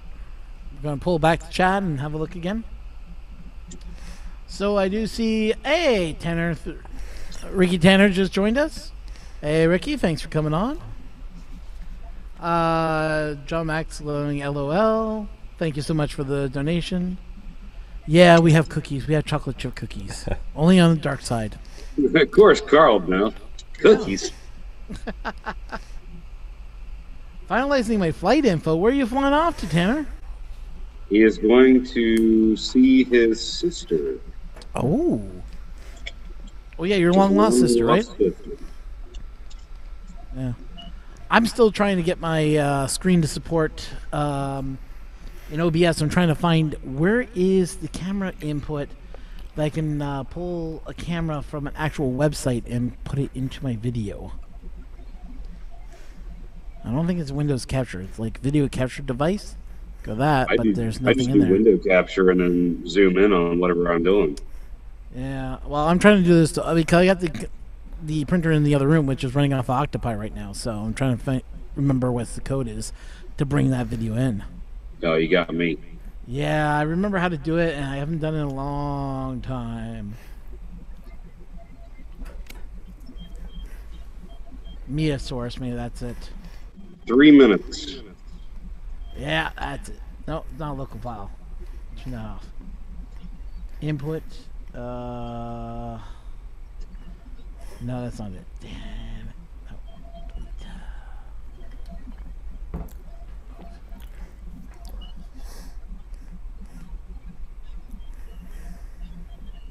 Streamlabs. OBS. Yeah, but there's a way that you can type in the code so it actually will pull it from the camera that's connected outside of the computer network. Yeah, I know what you're talking about. I don't know how to do it because I have a bunch of USB ports. No, well, I don't have my printer right beside me. I got my printers in another room. Well, that's your fault. Both of my printers are right here. I do that on purpose, though. Why? Because you don't have to listen to them? Bingo. But I like listening to them. Well, mine's noise. Well, you got to remember, I have a CR10 with bad fans right now, which have to be all replaced. Oh, it's a sweet symphony. Yeah. You know how much that fun that is, Daniel. I do know how much fun that is, or isn't, as I should say. Yeah, because I got to pull off the backing, and then I'm going to cut out the area that you're telling me about with the Dremel, and then to use the Dremel to send it all down. But I'm not looking forward to it. It really does decrease the noise, but yeah, it's an afternoon of work, you know, getting that whole thing changed over. Well, it decreases the noise a lot, so that's what I want to do. But I know that 2 fans have probably gone on the system, or probably seizing up now. Because, man, does it rattle. Oh, man, it rattles nasty, too. Wow, both my printers started going simultaneously, like in sync for their turns, and it got really creepy.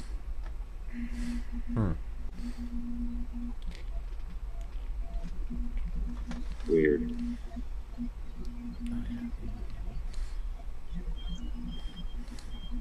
Let's try something here.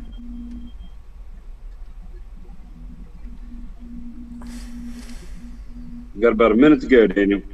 All right. We'll be able to pull it off there, and we'll take a look at it, and then we'll make an assessment. And then if you want to make any more software tweaks, we can. If not, then I'll get a multimeter on it tomorrow and keep you informed. Sounds good. Sounds good.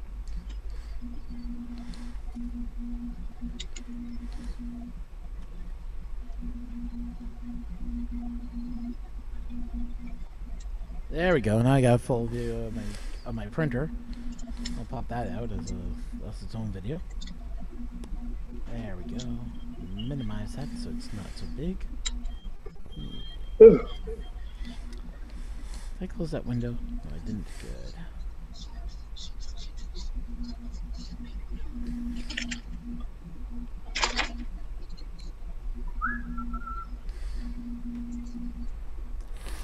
Oh yeah, that cube is looking quite a bit better. With increased cooling, it would look even better still, but yeah, Right. that's not going to happen till you get that fixed. At least we know what the fix is for that. Yeah, I mean, that's a mechanical fix. That's what I Hey, understand. it's done. Yep. Let me move the camera.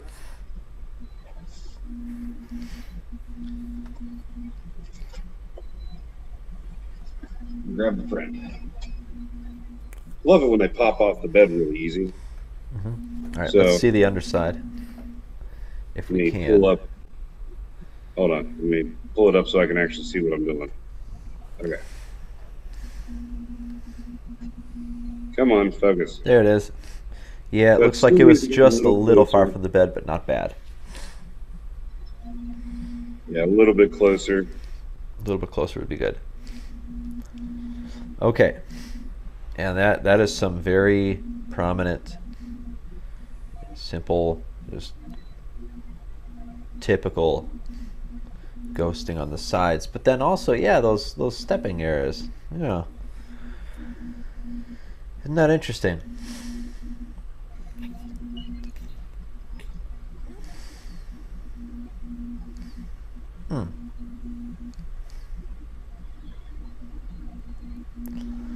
The top looks pretty good, although it looks like it was just slightly under extruded. Not much. Not Yep. much. Not much, but it's only where the edge lines are. Well, you'd be surprised if it were filled in more in the middle, in the infill, the top surface would look smoother yet. So, Gotcha. okay, now some questions. Let's look at that top layer again in the light. Is there... Okay, I see. Let's look at the Y side. Can you turn it a little bit there? Okay, can you turn it other direction, away from the X? I want to see the side opposite the X. There we go. Isn't that interesting? So, do you have calipers handy? Yep. Whoa. I started zooming in on the Y, started looking really good, and then all of a sudden went wacky again. So if you set them to 2 millimeters, I want to know, do the lines going vertically on the sides match a 2 millimeter pitch? Exactly.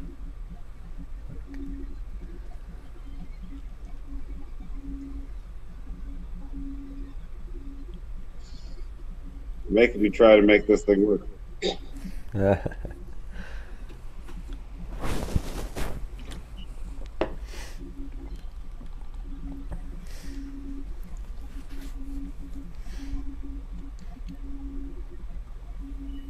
Now, what am I looking for again? So I want to know if the vertical lines running up and down the sides are 2 millimeters apart.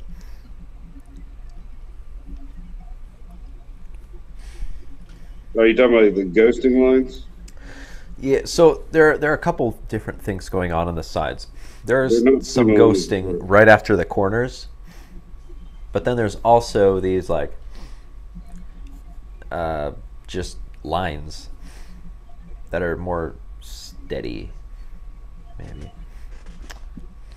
Depending on which ones you're looking at, yeah, they're about exactly 2 millimeters apart. Okay, sounds to me like you've got an overlap of several issues going on, and one of them is caused by your belts. Some of those lines are probably caused by your belt teeth interacting with the pulleys. Okay. So here's a cool trick you could do. For thin belts like we have, 6 millimeters, it doesn't really hurt them to just flip one end 180 degrees over a span. So bring that camera up to the printer and let's start looking at these belt runs. Okay.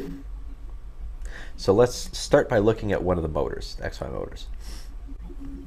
One of the motors? Yep.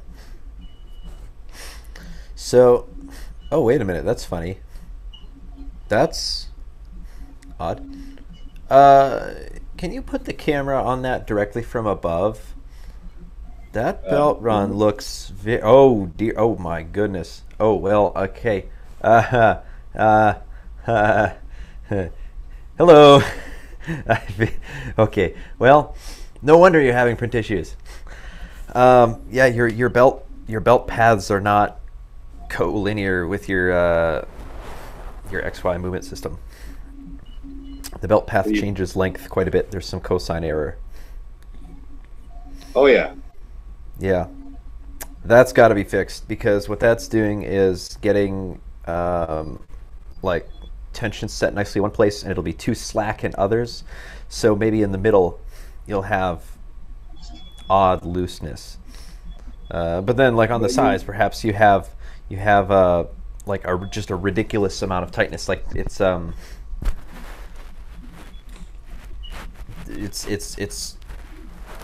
pulling so hard on the belt around the corner pulleys that the teeth are actually showing up in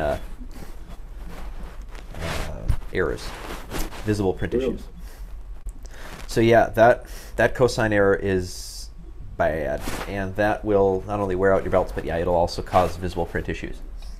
I didn't realize we were dealing with that. I should have looked at that right away. Is there, I don't know, an alternate mounting hole you could put that one pulley so that all of the moving sections of belt are, you know, parallel to the rails? No. No, they designed it that way. They designed it this way. Oh, for goodness sakes. It's not that hard. It's not that hard to design it right. I don't know why these companies do it. If you CAD it, I designed a printer completely virtually and had all the offsets correct before I even bought some of the components. Printed out the printed components, put it all together, and there was zero cosine error. It's not that hard. I'm just a dude in his basement, you know, like these companies should be able to to do this. Oh well. Right. Yeah, why don't you show on the big screen, show up close again what that cosine error is that we're looking at On the print itself? on the printer, the non-constant length belt runs. So how I would do this is I would go by that pulley there and sight down it, like look down it toward the motor. Yeah, that's a good vantage point. So lift up a little bit so you can peek over it, and now move slowly towards the motor. Okay, so you see the lower belt here is what we're looking at. That is nice and parallel to the rail that our gantry is moving on. That's good. That's what we want. But as you go closer and closer to the motor, and you notice the pulley that the top belt is running on, the one on the gantry, you want to just start poking pulleys.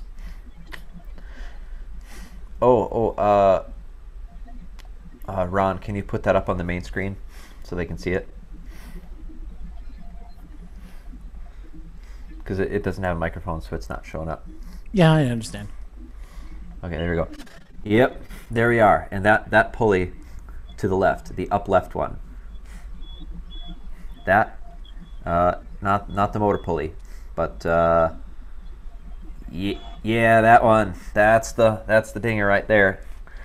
The one that your pointer finger's on, the lower one, that one's fine. That one looks like it's in a good place. But the top one is just like skewed out of line. Like, why? I don't know. I don't know why they thought that'd be a good idea. But problem is, as it moves back and forth, the total length of your belt run changes.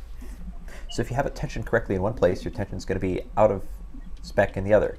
If you tension it to the low side, then when it moves to a different place, it can increase in tension, which can cause binding or layer shifts if it's wrong. And we'll put a lot of stress on the mechanical parts. We'll put a lot of stress on the belts. We'll put stress on the bearings. We'll put stress on the teeth, and we'll show teeth marks in the print.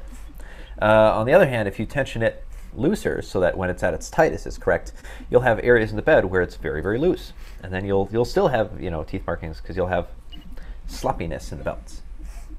So, but all the belt tension's identical. That's what I don't understand. The belt tensions is the left side exactly like that too? Yeah. So the belt tensions will be, ooh, that looks funny. Are both of those out? I think both of those are out on the left side. That looks even worse. Trying to line it up for you.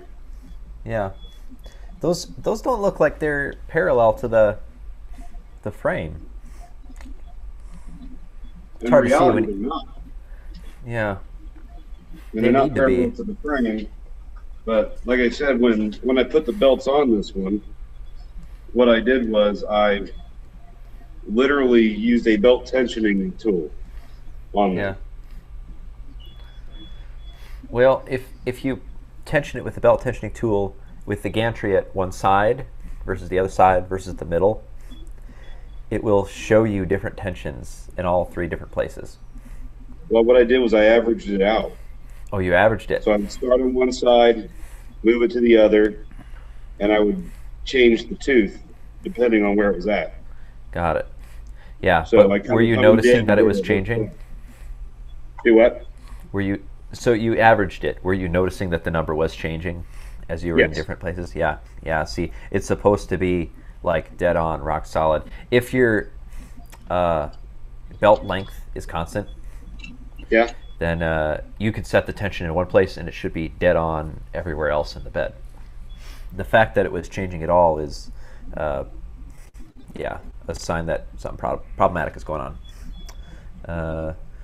So, I don't know. Can you just like drill holes in those plates in the right spot and then, reinstall the pulley? Parallel? Yeah.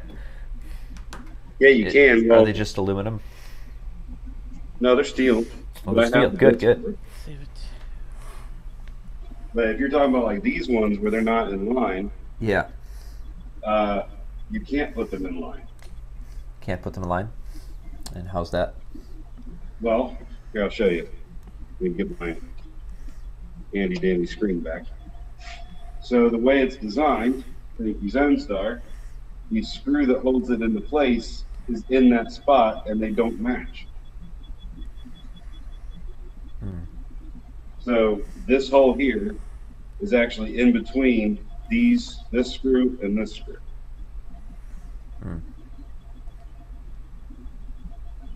Yeah, that's weird. That's such a weird design. I don't get, why would they do that? I would draft up some new plates to get yourself a constant length belt path because you're going to have nothing but headaches while it's still doing that.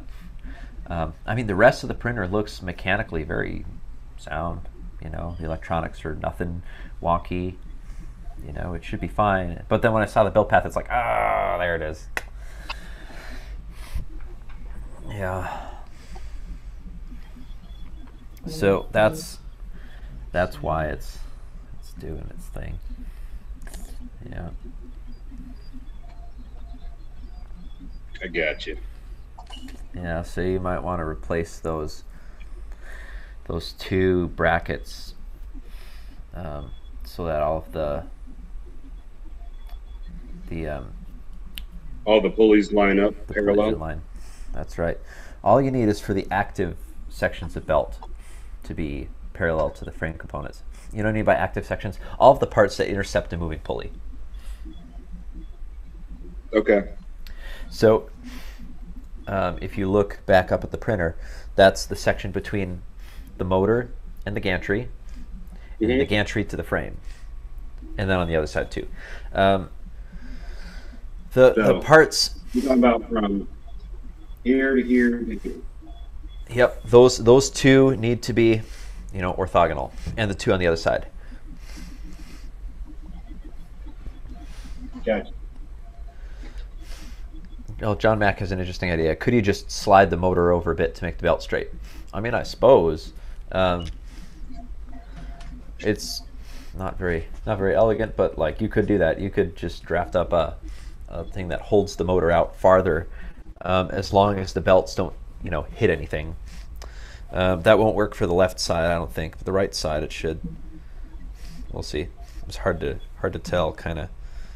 Well, the brackets on top of the motors are built for the motors. Yep.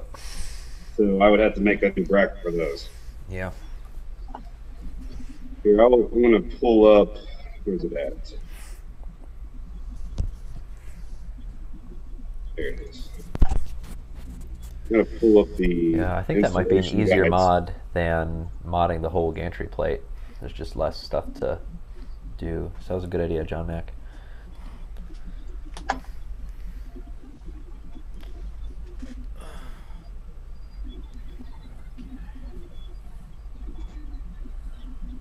All right, so I'm going to go back to screen share so you can see how they wanted this run. All right. Hey, FP3D is here.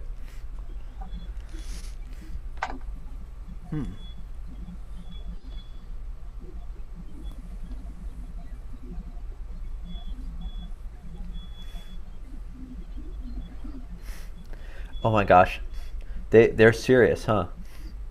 Oh, yeah. That is. I came this close to swearing just now. That is stupid.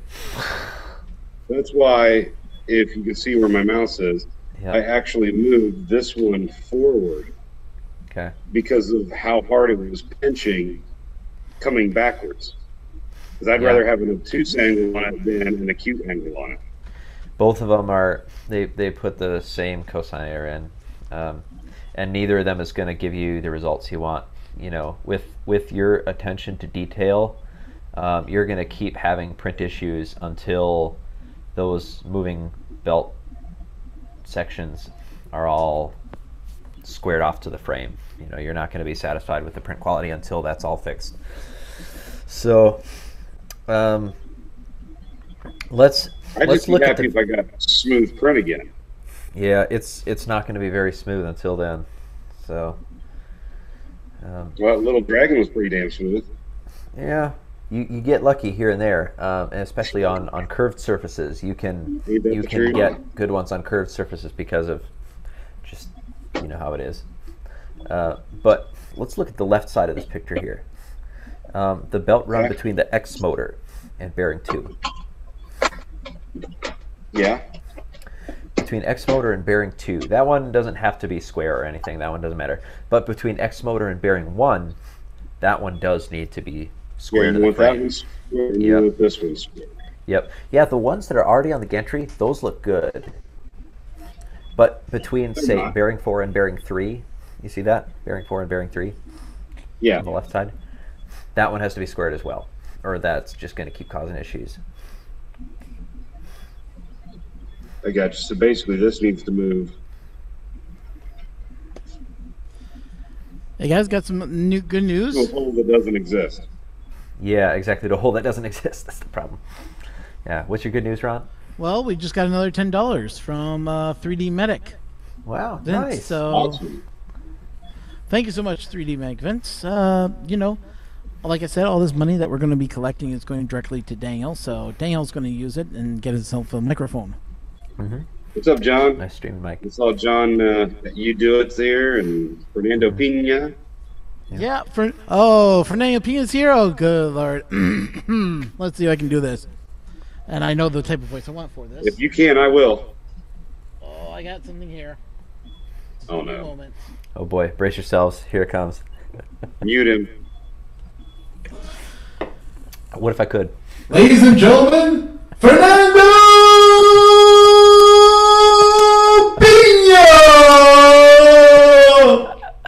Pina! Fernando! Wow. Yeah, that's why I had to, set up the mixer the right way. Oh, that's good. I was going to do it in this step, but never never got around to it. But it had enough echo in there and everything else, so it worked well. All right. Well, so Ben, do we have a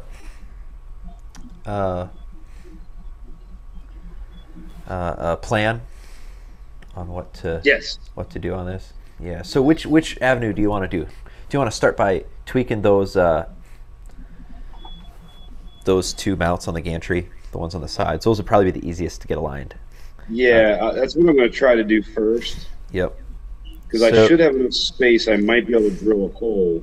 Yeah. That would line up with this. Yep. Yep. Bearing 1 has got to be moved. And bearing 4 has to be moved. Bearing 5 has to be moved. 6. 1, 4, 5, and 6. Gotcha. One, and 1, it 4, might 5, end and up 6. having to be 1, 3. Well, here's the problem. If I move, so these are stacked here. It doesn't show you that. But That's what I was. stacked on top That's of why I each was other. thinking, because they're stacked, you can't just move one of those So I have because to the other one's adjust sitting on top of it these to too. it. Yeah. So you're right. So I'd have to move 4, 6, 5, and 1. Yep. That's what I would recommend. You could move the stack ones in the corners. It's just you're also going to have to move 1, 4, 5, and 6 anyway to deal with the Right. new setup. So Okay. All right. So I'll work on that this week. I'll try to get the voltages back to normal, which, like I said, that could have been. yeah, I think that was probably a lot of contributing things. to tonight's issues.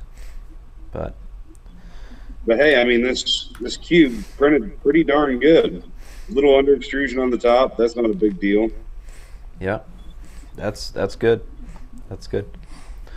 Yeah, those calipers handy still. I'm curious what the cross sectional of the filament is, the diameter.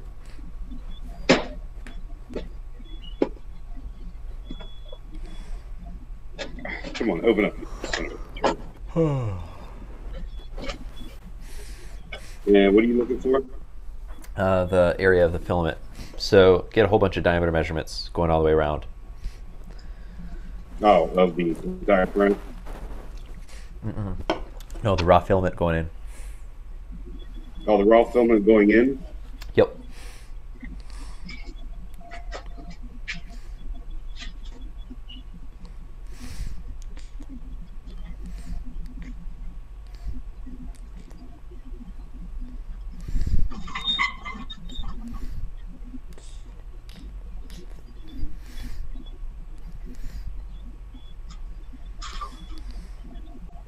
For the first 150 millimeters, you're looking at 1.72. What I see? 1.72 to 1.76 to 1.74 to 200, so 2 millimeter. Back down to 1.74, and it stayed that way for the rest of it. But this is that PLA Plus. I've had a lot of issues with it. I have a couple rolls of AIO robotics left. Yeah, So I might like that throw stuff. those in there 'cause that stuff's pretty accurate. So I'll try throwing that on tomorrow, and then I'll report back to you. Yeah, and I would. Slice 3R has that nifty spot where you just enter the filament diameter. Why don't you go and do that too?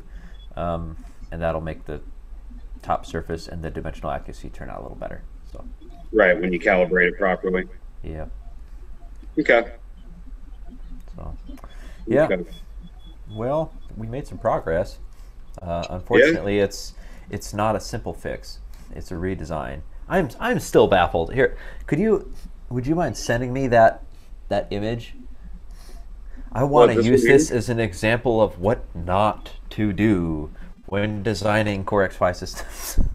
Sure. I'm writing up a thing on that. I can't believe. Gosh, a machine manufacturer should know better than that.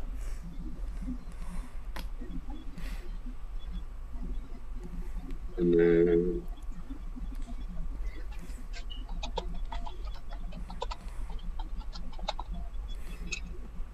Okay. all right, I'll get that. Pull up my email in a second. Yeah, you can just like tweet it at me if you want. I'll tweet it at you. I can do that too. Sorry about that, guys. Hey, Daniel, got a question for you, actually. Sure. So this What is you just got? between an idea I had. Now, right now, as you can see on my screen, I got something printing in the background on Mirror. If you look at my video, okay? Yep. Now, what if I was to go to this, Gecko Tech, and remove the mirror and put Gecko Tech on top? Would you recommend that, or should I put the mirror with the Gecko Tech on it? Like, put the mirror down, then put Gecko the Tech. Gecko Tech on top of the mirror, yeah, because what the mirror will do is ensure that you have at least some plate in there that's reasonably stiff and reasonably flat. It just makes the whole plate flatter. Now, it does add weight, so yeah, it will slow you down a little. Yeah, I'm not worrying about that. I'm worrying about, having it grip and Just not... stick is a more basic, fundamental need. Yeah. If you have no idea what I'm printing, you guys are going to have to wait and see. Yep. You haven't told me yet, so. Nope. I can tell you privately. I could just send you a message privately and tell you Yeah. what it is. So yeah. But this is That's, more, I'm testing out this stuff. Yeah. Ooh, right. Yeah, so Also, I just got an cool. idea for something I need to look up, so I'm gonna. Now, if you go on, if you guys are looking for this type of filament, try filaments.ca. They were giving away a lot of this 50 grand spools for free. You can check their website. If they still have them, you might be able to pick up a roll and have it sent to yourself. Now back to our regularly scheduled program. There you go. Now you can see what we're looking at. So are these all the build instructions for it? Oh yeah. Oh, wow. The entire PDF. I think it's going to be the first time I'm ever going to be, building my first printer is going to be fun, though, from scratch.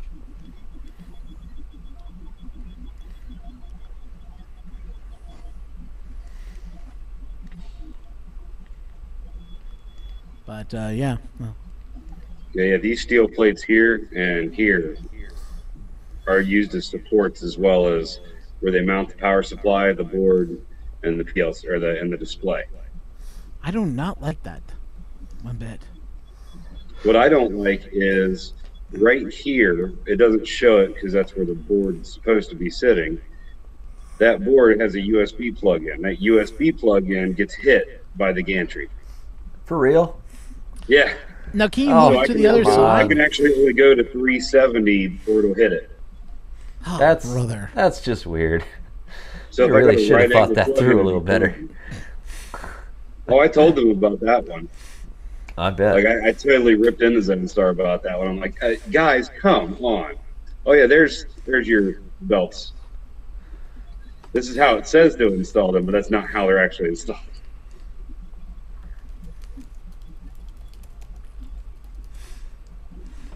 Hey, Fernando, we're great people. Speaking of which, anybody have any other questions for Daniel while we wait, as we're waiting to find out some more about the quality of the print coming out and everything else? Oh, we already looked at the quality of the print. We're pretty much done. We have a plan. You must have missed on that. Unfortunately, I've been running around like a chicken with a head chopped off, making sure everything's working right in my feed. Yes. Me and Daniel have a plan. There's a few things I'm going to try, and then, like I said, I'm going to report back to him through Twitter. And then once they get fixed, then we'll probably get with you and get on another live stream just so people can see what we changed. Okay. And but if anybody wants to jump in, let me know, and I'll be more than happy enough to bring you in.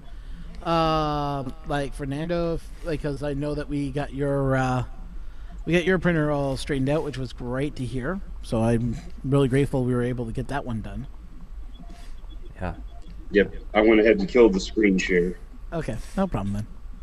So I'm going to head out of here. I got to get a shower and get ready for bed. Daniel, thank you so much, and I'll keep in touch with you if I have any issues along the way. Yeah, no problem. Well, this was kind of fun. I mean, we chased down a lot of issues. We knocked out a lot of potential problems. Hey, you helped me set up a slicer profile, which I am super happy about. Yeah. Because now I actually understand it. Yep. And we could do a whole we could do next week's stream on just that probably. Slicers. I mean, I'm a big fan of Slice3R, and I can explain all the settings if you guys want. And I jumped on Cura because Cura was simply the simplest one I could figure out how to get it working. Right. No. Yeah, Good night, that would FP3D. be cool. If there's no problems, definitely do a Slic3R slicer, whatever you want to call it. Because I have my other printer, I would love to use Slicer on, and we could, you can go through it, and I can just follow along. It'll be kind of awesome. It just gives you so much control. Not a bad idea. I mean, we could cover Slicer. We can cover. Now, does anybody have Simplified 3D in our thing? Do you have it or not. No? Fusion 360. Yeah, I don't have. Fusion 360 won't let us do that. Because Fusion 360 is more for building than it is really for slicing and printing, right? Which is weird. Yeah. Everybody gets it free. Well, but I can't if anybody wants to donate us a copy of Simplified 3D, we will not say no to it. Just letting you guys know out there. If you guys want to get it for us, I'll take it. Yeah.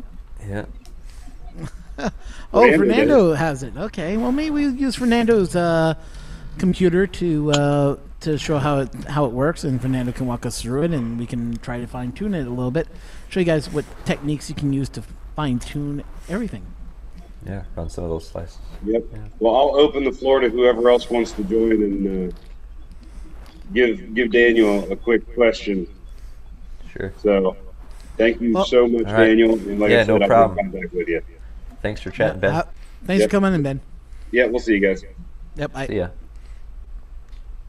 So, at least we helped Ben figure out his problems with his printer, so that's good.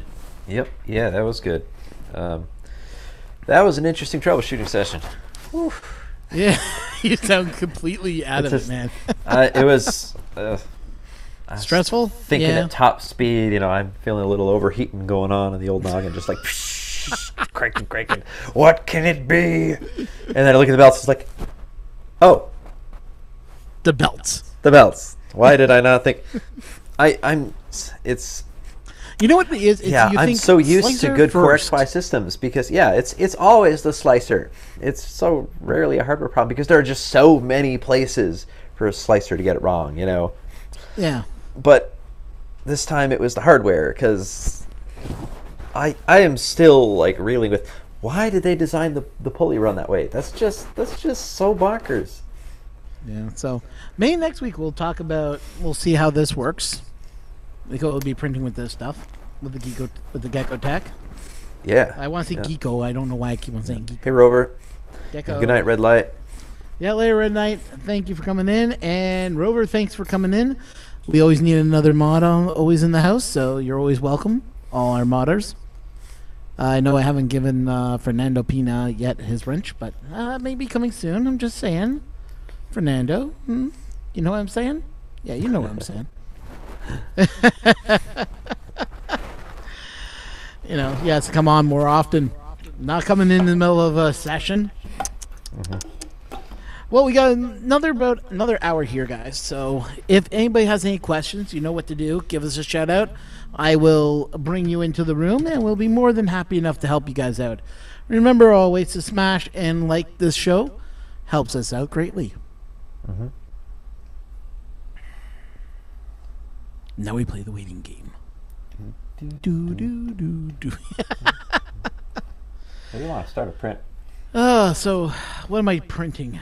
People are probably going to start asking soon. Oh, it's something. Maybe I should pull my. Is that a Benchy? But I can't really tell. Yeah, you got it right, Benchy. Is it really? Yeah. I'm testing out the filament to see how it prints out first, and then I'm going to print out a block, and I'm going to see how it looks with a for the X, Y, and Z, and see if we can see what my printer needs fixing up if there is anything, because I've already freaking calibrated the living crap out of it last month. Yeah. We're finding out. Oh, there's a missing screw in my head. Whoa, crap! Surprise! Surprise! Yeah. And why is it not holding rigidity? Oh. I was wondering why the head would sometimes go like this. I was like looking at it, like, shimmy, shimmy, shimmy, shake. man, it's supposed to slide like that. Printers are not supposed to do this. Yeah. But the head was doing this. I was going to one side a little bit. I was like, that doesn't seem right. Unscrewed all. There's no screw in here. So I take out the head. I look inside. I'm like going, okay, so there was never a screw in here. The threads are perfectly clean. Nothing stripped. Nothing stuck in there. Mm-hmm. There's never a screw in there to begin with. That's so weird. Like, what? Yeah. Yeah, and then I had some leftover screws from my Tronix XY, so I took one of the screws with my Dremel and just said, oh, well. Chopped it down to size and slapped that in there. Yeah, Good. hopefully now my Dremel does. Hopefully I didn't need that screw for something else, but who knows? But like I said, I'm probably going to take the X1 apart, piece by piece by piece, throw it in a box and ship it off to a friend who could use a 3D printer. Probably. That person would knows be a good who starter. she is. Let's just put it that way. It's a female that's going to be receiving this. Good. Does she have a printer yet? She's never printed in her life. Oh, cool. So I think she might find this a little bit more of a challenging fun than a challenging effort. Yeah. She might hate me because I'm shipping her all the parts, and she'll have to figure it out herself. But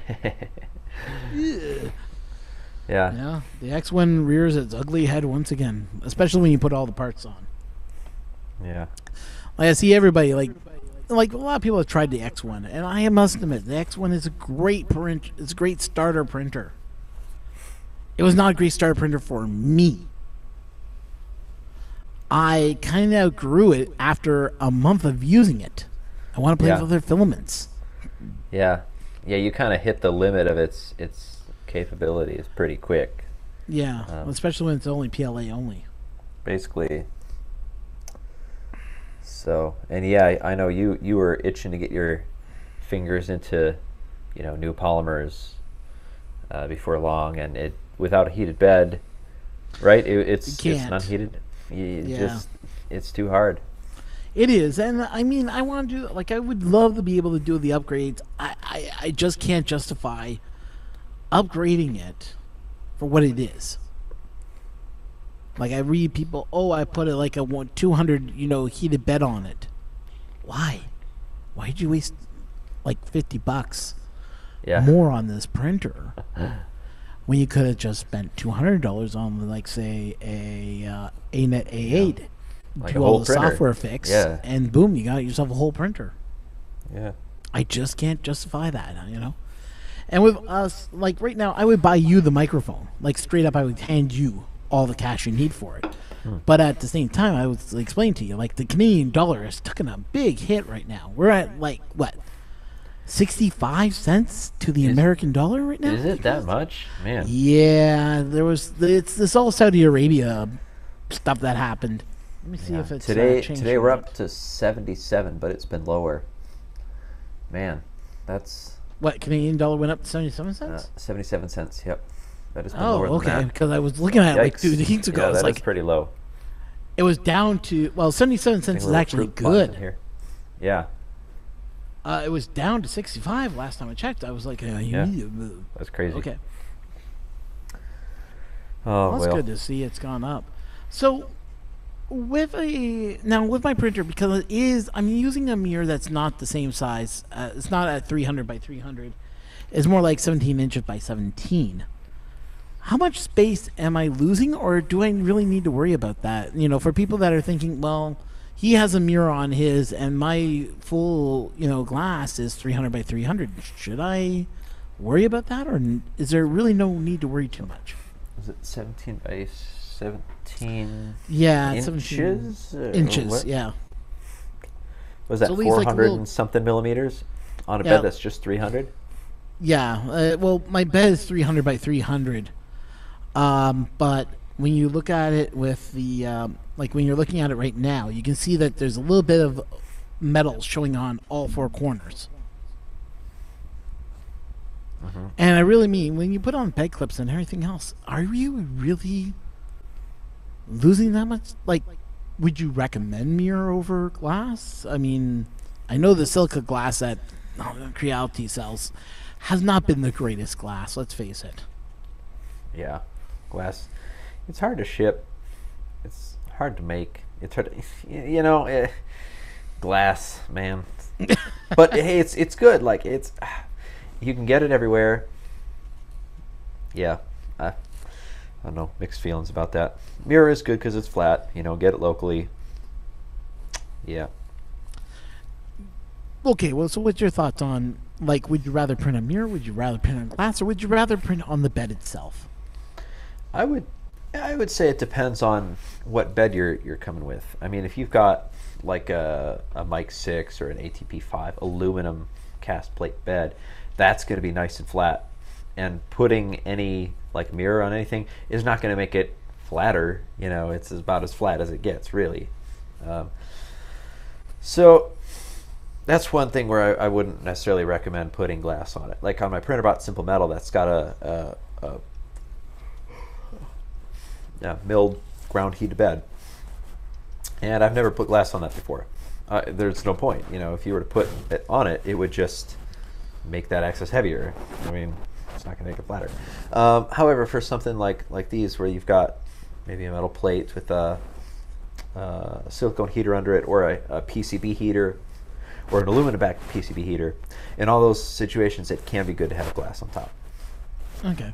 Well, that makes sense. I mean, yeah. Well, Just one more thing in the stack to lend some extra stiffness and flatness to the average. yeah, so as we were saying, to the stuff we're going to be doing, guys, like I said, the money is going directly to Daniel, so Daniel will receive the money right away. I'm going to be transferring it tonight. Oh, cool. And then it takes 2 days for it to go through, and then I can send it, and I'll tell PayPal to send it directly to you so that you get the money right away. Cool. Thank you. And you're welcome. I'll start a little fund saving up for the microphone. Hey, that microphone sometimes goes on sale. Never mind. Ooh. I'm There's going to keep an also- eye out for that. Yeah, sometimes you can get it super cheap. I mean, let's go look around. Let's play shopping today with Yeah. Ron. Okay. What is it? What's the Sharing cheapest you can get it screen. for? Share screen. Share. So, here you go. Wow. Oops. Wrong screen. Woo, fractal. Wrong screen. Hang on. Share again. This screen. Share. So right there's the two $10, guys. Thank you so much. Oh, nice. Now the one that we were looking at for Daniel was this one.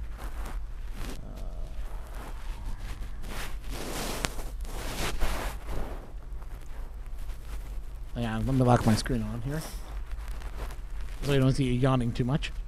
Yeah. So this is the microphone we were talking about, guys. This is the ATR 2100 USB cardioid mic.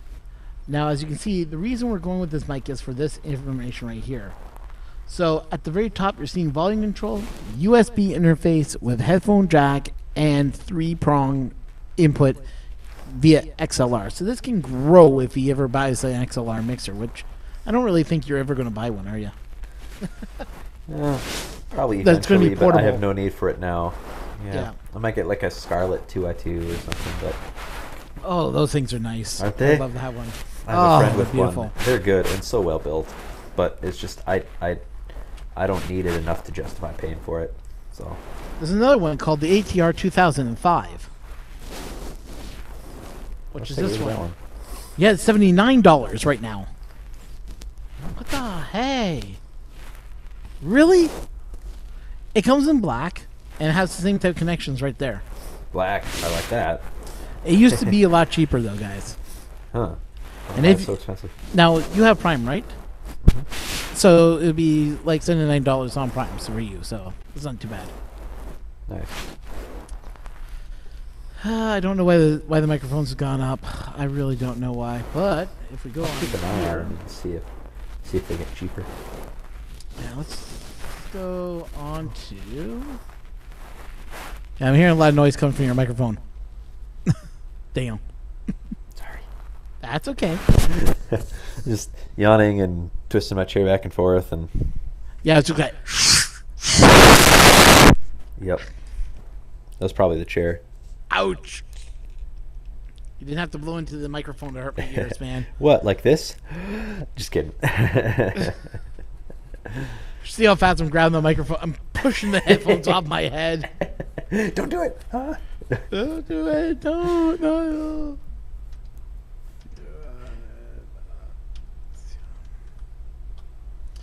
I love how eBay likes to show everything you look at. Oh, I hate that part about eBay. ATR 2100. There we go. Okay, so actually we got some good pricing here. Let me Whoa. bring in the pricing. Here we go. $23.50. 11 bids. That's For 11 nice. bids. Yeah, it's a really good price. I mean, it's How much is that you one? got 21 hours 20 to hours wait. left? Yeah. Yeah. That'll probably get closer to. Shipping is Yeah. free. He's offering free shipping. Nice. And it I haven't comes with done a everything whole in lot the of box. eBaying yet. It'd be fun to go do some of that. See if I could snag one of these for a deal. Yeah, I mean, eBay is a great place sometimes. But if they're over $100, then you don't buy it from eBay. Yep. And smartphone lavalier microphone that looks like junk. Yeah, but eBay sometimes has some good deals. But that one, $23.99, not a bad deal. I also found another place that's pretty good.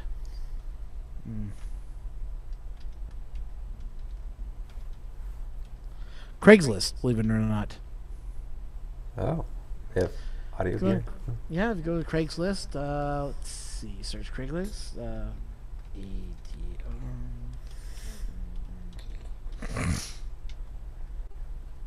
It's not showing up in this one, but I have found other things I'm looking for, like if I'm looking for a mic. Let's see, boom. Mic stands, microphone for a camera, microphone headphones, you know. So you can find like lots of good deals every so often on Craigslist. Okay. So, you know, that's another option that we can you know, hunt down once you get the money. Now, like there's something you don't see every day. Ooh. That is a classic right there. Your classic 4-channel amplifier for records. Wood grain, so it matches your basement if you still have wood grain paneling up. That's a nice amp. Digital display for your radio. Full meter right there. God, that's gorgeous. Yeah. I love that lighting scheme. Doesn't that just look classy? It does, and I really miss the old look of stereos, you know? Uh-huh. I'm with you. Yeah, like some of this stuff is just... And people just go, oh, it's garbage now. No, it's not. These things were built like bricks because they were that good of a system. So that's an old antenna right there. Yeah. Wow. Yep, full amplifier. That's at least 100 watts in that system. Wow. Just gorgeous. Oh well. But yeah, there are many ways that we can. I'm gonna hit stop right now. Don't need to share that anymore. But yeah, I mean, if we can pull out a deal, guys, we will try that. But like I said, the thing we're looking on, guys, is trying to get Daniel a good microphone. And then, like I said, all the money donated tonight is going directly to Daniel, not going to me, directly to Daniel. So you're paying Daniel basically. Pay me. Well, yeah, well, you are the one getting paid here, man. Yeah, I am. I guess. Yeah. You got the windfall today. Yeah. We're just gonna take turns. Yeah, my podcast. Well, by the way, this is not being sponsored by the item I'm hiding. No, we want to record some. We want to record some content for you guys. We want to put it out there, so that's why we're doing all this work. Re-update everybody on who's now in the chat if they haven't heard before. We are going to be doing something special on Patreon. We are going to be producing a podcast covering printers, young and old. This is why we need the money, because we're going to be buying printers and testing out theories. What slicers are the best for them? What have we noticed during certain things? And to see if anything changes in these printers. I'm also going to reach out to Geek Tech. I'm going to reach out to Time Machines. I'm going to reach out to all the printer manufacturers, see if they want to sponsor us. You know, send us a printer, let us try it out, and let us, fine tune it, so to say. I don't know if they're going to be open to that, but Guess we'll find out. Yeah, so, talk with them. Another thing we want to do is we want to grow the channel a little bit. So if you guys want to help grow the channel a little bit, tweet us out. Let your friends know that are into 3D printing about our channel. Hopefully we can grow the channel a little bit more organically. I mean, right now we are at, let me just have a look at our score right now. Let's see what Social Blade says we are. Now, if you guys have never ever played with Social Blade, this can be a lot of fun because you can spy on your friends. So right now, we are sitting at, let me just share this here.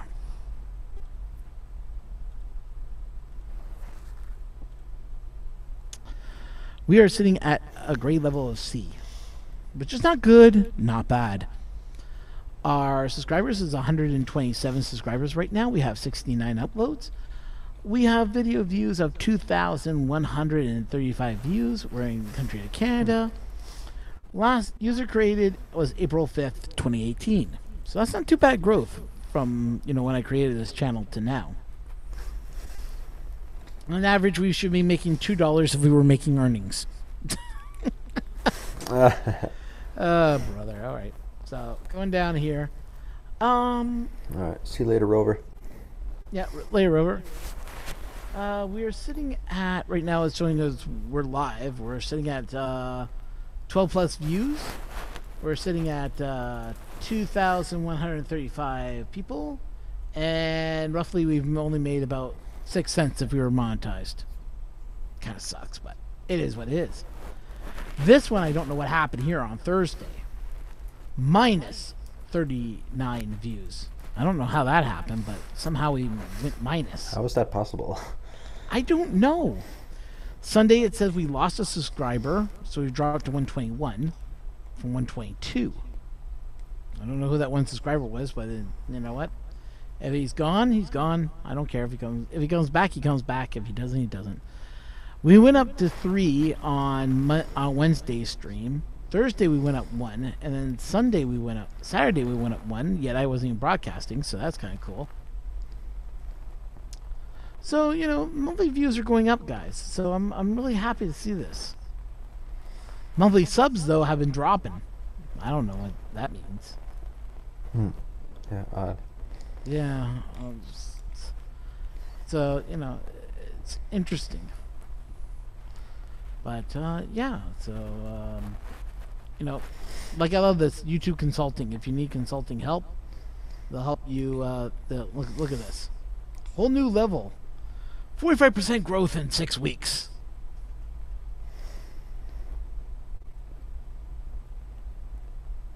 Okay, that's advertising definitely, but We're doing okay. I think we're climbing up there.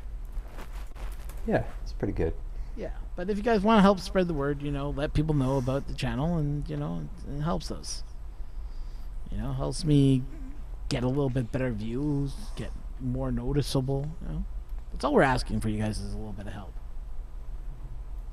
Hey guys, before we end this show, if you guys want to go on Twitter one more time, tweet out that we're helping people with 3D printers. Let's see how many people we can bring in here. If you go to twitter.com/Canadian Maker PR in Twitter, you'll see my Twitter, and if you subscribe, you can subscribe. I do appreciate the follows, but I also want you guys to click on tweet out the last tweet that I have on here, which is, you got a problem with your 3D printer? If you got problems with your 3D printer, we're here to help. Let people know that we're doing this, and then next Saturday we'll do the same thing over again. We'll keep on tweeting this out. 'Cause I want people to realize that we're out here and we're here trying to help people out, and give everybody their dues of what they need to do. Yeah, that'll be fun. I know you enjoy this. I do. Immensely. I do enjoy this. I really enjoy it. Yeah. One thing I wanted to ask you, that Z offset that you lifted up by 0.01, what was the reason for that lift for? Oh, Z-Hop? Yeah. Yeah, so a couple reasons for that. One is it can contribute to print reliability in general. Having a bit of a Z offset means that your nozzle is less likely to catch on any overhangs or bits that are thin and tend to curl up. So if you're doing a quick travel move across them and your nozzle hits it, remember that at higher speeds, stepper motors have lower torque. Their torque decreases the faster you go. So if you're traveling over that and your nozzle is right on top of that layer and it's zipping and you smash into something, it's much more likely to make you skip a step and your printer's ruined than if you use a little bit of Z-Hop and just get the nozzle up a little bit so it can maybe skim over the top of some of those. Oh, okay. Well, that's the interesting. other thing is just cosmetics, like the top layer. Your nozzle won't drag across it and scar it. Oh, okay. Well, that's kind of interesting. Now, question for you, because I'm going to be dealing with this stuff. Would I need to re-level my bed once I put this on? Yeah, you will. You'll need to re-level it. Although it should be by the same amount in all corners. Yeah, I know, but still, I really hate re-leveling my bed over and over and over again. I really need to put on the TH3D thing. ABL. But, yeah, the ABL. Yeah. But that's what we will be doing next week, anyways. Yep. If we have no topics, we can go through getting my printer set up with the latest edition of Marlin. Yeah. How's that sound sure. for an idea? That'd be fun. Yeah. And then we'll haul the printer in. We'll do all the work that needs to be done and show people a good time. Yeah. Not that good of a time, people. Yeah. Not that way. Like something else. No. I Well, mean, hanky granted, it panky, is I very mean- fun, but Stop giving them ideas. Be clean mind here, yeah. Now we're all adults. My idea of an ideal date is a night in with my printers. Just tweaking. Ladies, pay attention. That's someone should put as a meme, Yeah. My idea of a good date is dinner with my printer. Yeah. It's like, oh, printer bot, would you mind heating up my coffee for me? Oh, thank you so much. Yeah. Put that on heated bed. Well, what someone should do is set up like lasagna on a heated bed, like So a you could cook it on the printer. Well, no, what you do is you take your printer, Uh-huh. you put down a plate on there, put down your fork and knife off the sides, and then on the printer top, on the gantry, you just set up 2 candles lit. This is for a good time. Yeah. That's funny. Is there an M code for that? M code. Light candle. Code. Yeah, it's I think it's what would be the center code for a Yeah, it would be or maybe it would be a G code. yeah. I don't know.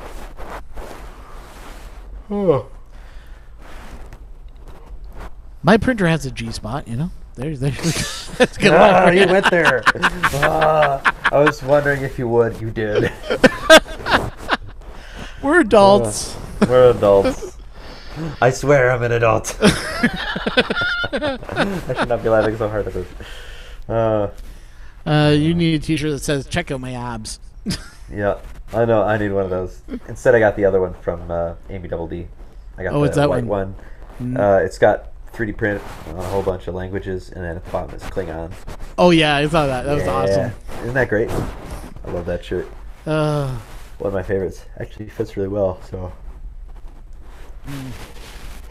well, I think we're gonna call it a night, guys, because we're losing Takey Filler. yeah. Picture will be I'm posted starting to fall on the I'll do a picture on. I'll place it on Show Your Prints on the Country 3D's Discord. We are coming Sure. with our own Discord soon, so yay to that. Cool. But yeah, so we'll let you go. We want to thank everyone for being on here once again. All the money will be donated to Daniel. If you are watching this after the show's over with, and you still want to donate, but you want to make sure it goes to Daniel, still donate to me. Let me know that's for Daniel, and that money will go directly to Daniel. Yeah. Okay, guys? Just earmark it, especially say, Yeah. hey, I want this to go towards. Daniel. Up to you. And it will. Make sure you support Round 2, though. This is, Yeah, I a good remember, guys. channel. I Good work content. hard to keep this channel alive. he does. He does work very hard. Well, anyways, everybody, I want to thank you so much for watching. And like always, everybody, continue, I guess Happy I must- printing. Happy printing. That's the word. Yeah. Later, everyone.